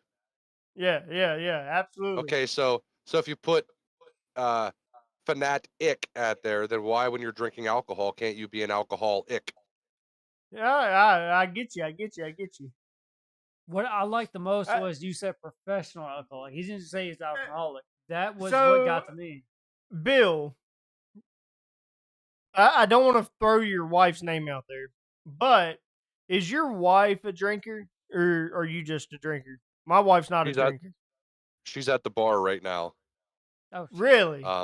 Yeah, she went with her brother to the bar. Yeah. So her brother's house burnt down about a month ago. And we've been going and hanging out with them and doing shit. And now she went down to hang out with them, and they went out to the bar. So does your wife normally drink with you? Like, does she throw back Budweisers too, or does she have another choice of poison? Very rarely does she like for like my birthday or her birthday, or something big happens. Then yeah, but she don't drink beer. She'll drink like mixed drinks and whiskeys, and if she gets the chance to, she would prefer a peach flavored something. Bring that damn thing over here. Let me read that damn thing over here. At this point, you might as well grab it. Yeah, just let me have it. Oh, shit. So, for our viewers, if you're not watching, we have a tablet that has all of our comments from YouTube, and that's what we're reading off of. You might have seen it in this corner here, but that's what we watch off of. So, it would have to be a fish tank, not a couch for you, Bill. LOL. Sorry, no Bud Light. Yep. So this is actually perfect timing. I'm gonna put Bill on the spot. Me and Jess were actually talking about a week ago. So on my bucket list, Bill, is to drink a beer with you. Well. So I plan on, we have the business relationship that we have. I plan on at some point in 2024 to fly out and actually have that beer with Bill. I don't think you have to fly. Tennessee to Pennsylvania isn't that far, or wherever you're at, right? Mississippi to Pennsylvania. I mean, it's right there, Yeah, because you're gonna go to Memphis to fly out. But I'd just rather go ahead and fly out, get there a little bit quicker, because I'm going to fly out for a weekend trip. Like, we're talking, I'm going to fly out Friday, Yeah. be there with you Friday night, all day Saturday, and fly out Sunday. how are you going to get your kayaks on a plane? I I figured we'd leave the wife's out and we'd just go kayak. Is that not an option? I mean, I have 4 of them anyway, so. Yeah. Don't say that. The wife's looking at me. I told her she could come at a later date. You're making it to where she has to come out at that same date. Oh, well. Yeah. But I do plan on flying out and meeting Bill in person at some point in 2024. I mean, I actually like. I'm gonna wait for kayaking season. I like the idea of actually meeting the people that are in our server. You know, whoever it may Well, be. I would like in to our meet. server. I would like to meet my business partner I'm getting that in person. I don't care who it would be. I don't know love if to you meet feel my the same, people. Bill. If you'd like to meet Hey, me come in on person, up. but I'd like to meet you in person. Yeah, I mean, So 2024, expect me to bring my laptop and me and Bill to have some type of conversation on camera. well, at that point, like, I hope I'm invited too, Bill. Like, I'm not gonna just say I'm Are you invited, but I'm you gonna want to fly out with ask. me?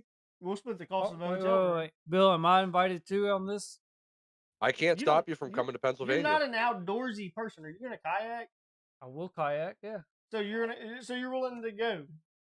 I'm not gonna turn that down. No. All right, Bill. So you're gonna get me and Hunter, and we will meet you and have a two drunks in a bottle live.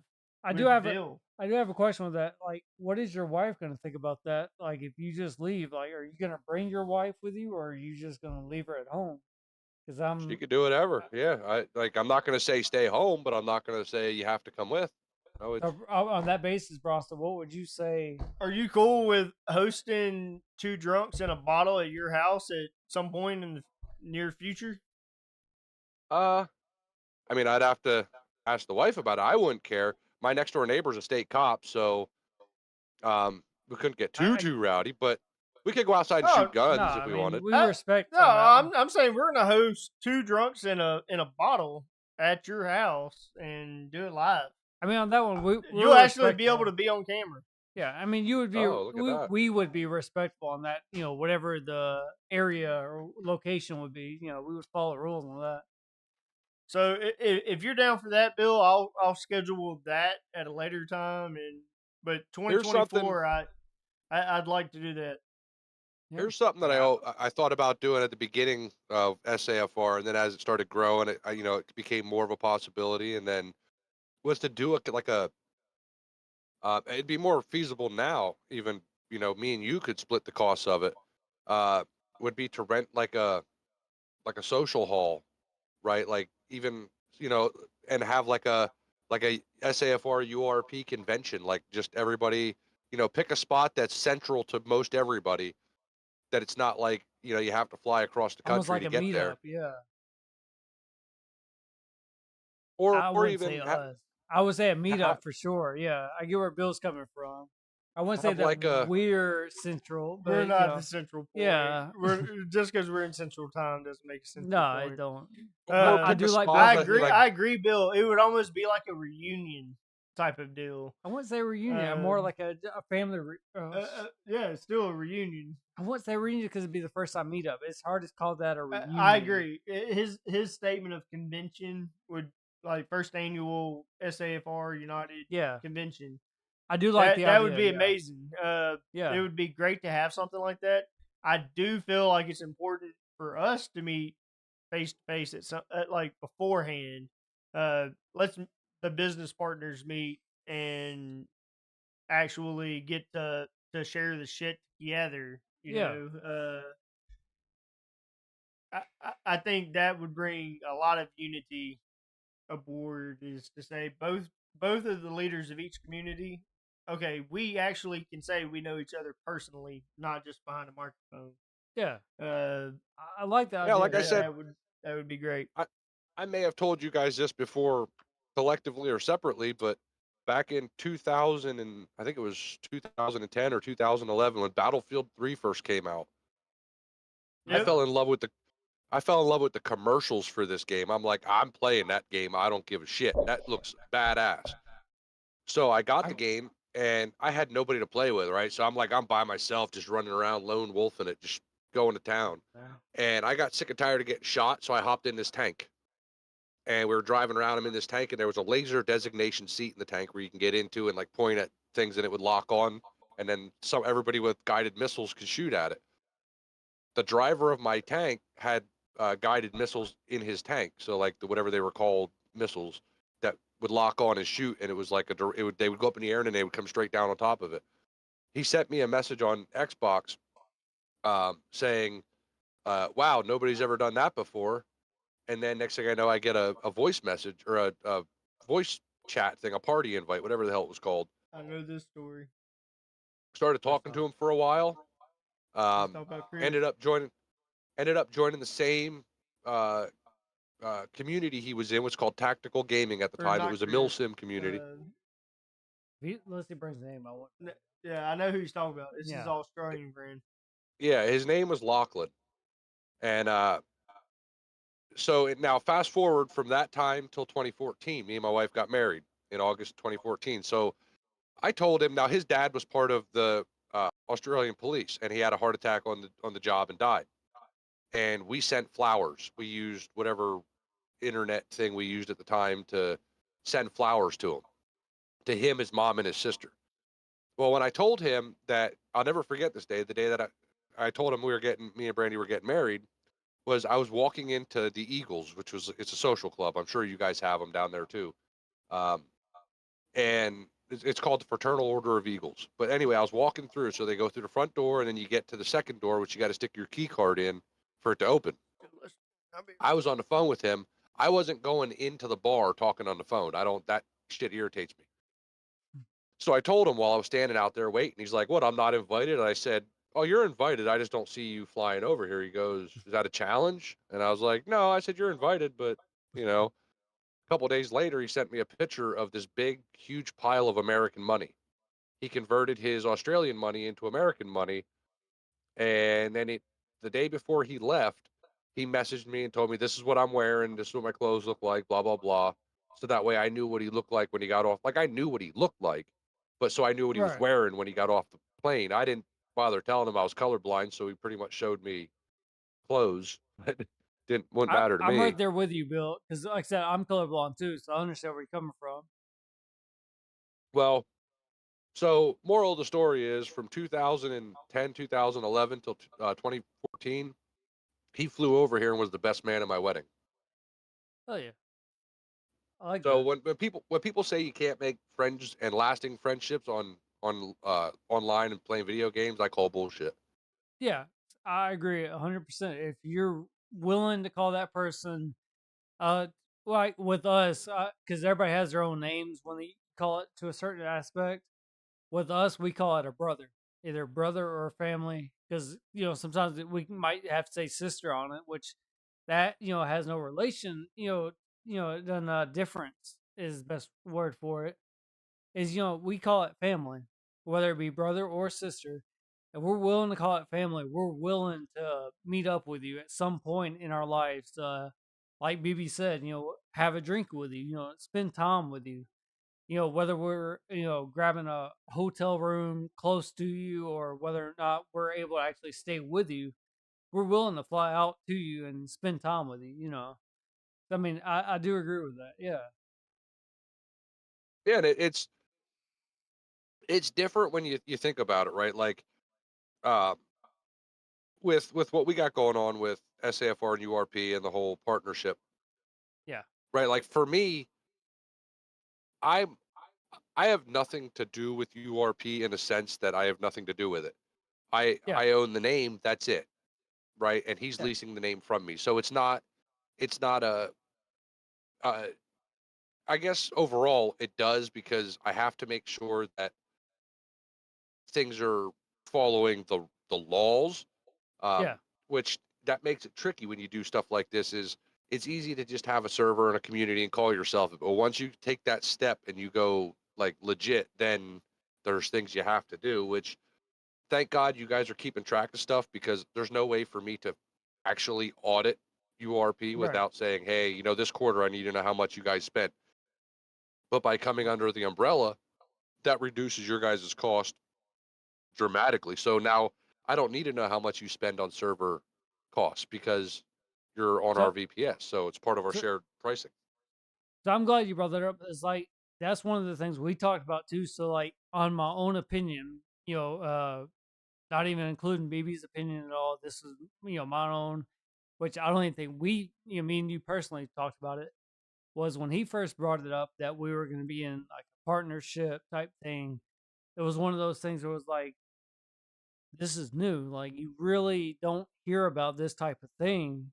But from me telling him, like this between me and him conversation, it was like, if you feel comfortable with it, like the person, definitely go for it. See what you can do. But at the same time, like you definitely want to make sure you own your own stuff. Like you don't want to just say, "Hey, we're joining in. We're now say whatever it would have been, if we didn't join with you." I say, just changing our name completely. But with us, like it's like you said, we're a partnership. You have your name, we have our name. But it's like when we came together, it was a whole nother thing. It's like now we have our stuff because of you. And I will say that 100% with me, my personal opinion on it. And it's like we definitely grew together, because of that. So it's one of those things where it helps out, Oh, and and like I'm glad that we came together. there's a chance that, you know, if we have to up the VPS or whatever, I've already told Bronson a couple times now, like, you know, I'm not gonna take half of the VPS that I've been paying for now for almost 4 years and charge him half of it. That makes no sense for me to do that. Now, if we have to up the VPS, that's when the price split would, you know what I mean? The difference of that would go in. That's only fair, yeah. So, let's move this conversation. We're gonna move into a private Discord. Uh, we're getting more into the business aspect of things at this point of the Discord. Point of this conversation. I do like to be transparent. We're over 2 hours now at this point. Yeah, but an Bill, hour over budget. Bill, it was great having you. I Definitely. appreciate it. We're gonna have you back at multiple later times. Hopefully so. To be specific, 2024 will happen.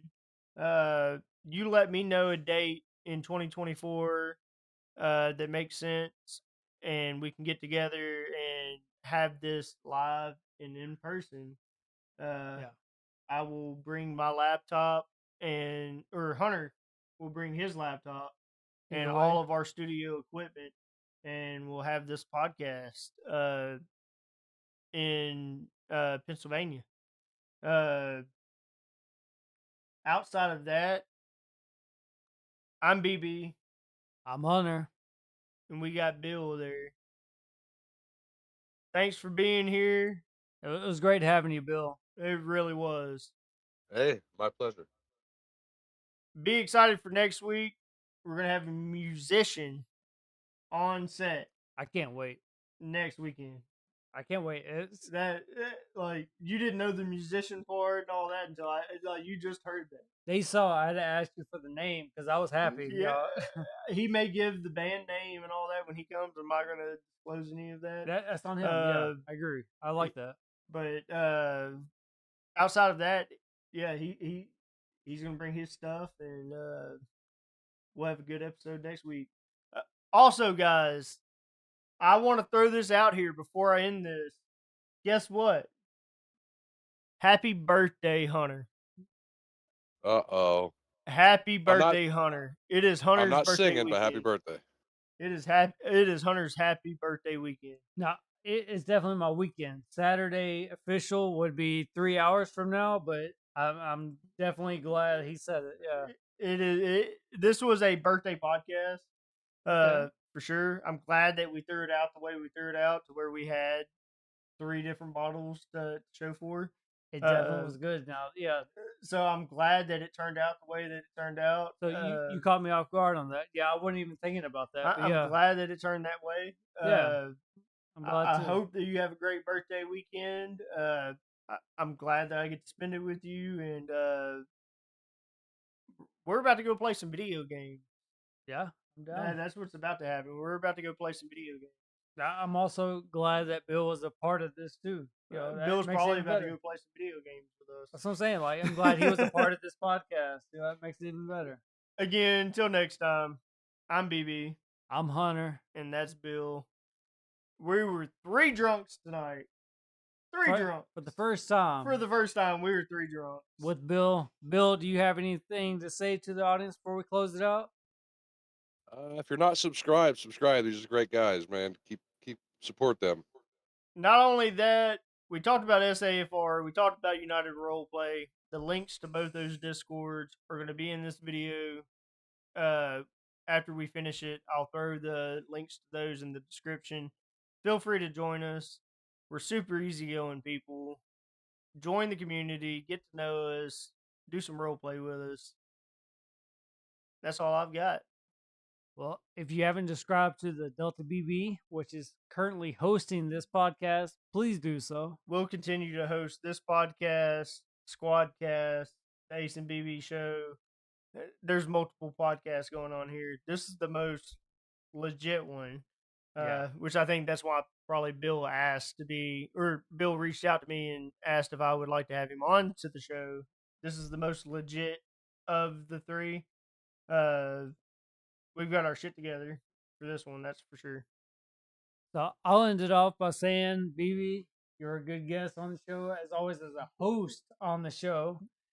To Bill, I'm glad you were here for a guest. I'm glad you're here to share your stories. That was awesome. That's what we look forward to, is hearing a lot of different stories, whether it be from you or anybody else. Hopefully we'll be able to have more people here soon, whether it be from our community, your community, or just viewers involved in the podcast. We unfortunately don't have any producers tonight. Me and Hunter were the producers of this podcast. We do have a shout out to BB's wife, though, as well as family involved. But other than that, I think we're coming to an end. Thank you for being the best co-host that you can be. Appreciate it. I'm glad, Bill, that you were here for a guest. I'm glad that it came out right. Thank you. Here's to you, Bill. All right, everybody. This is the end of the podcast.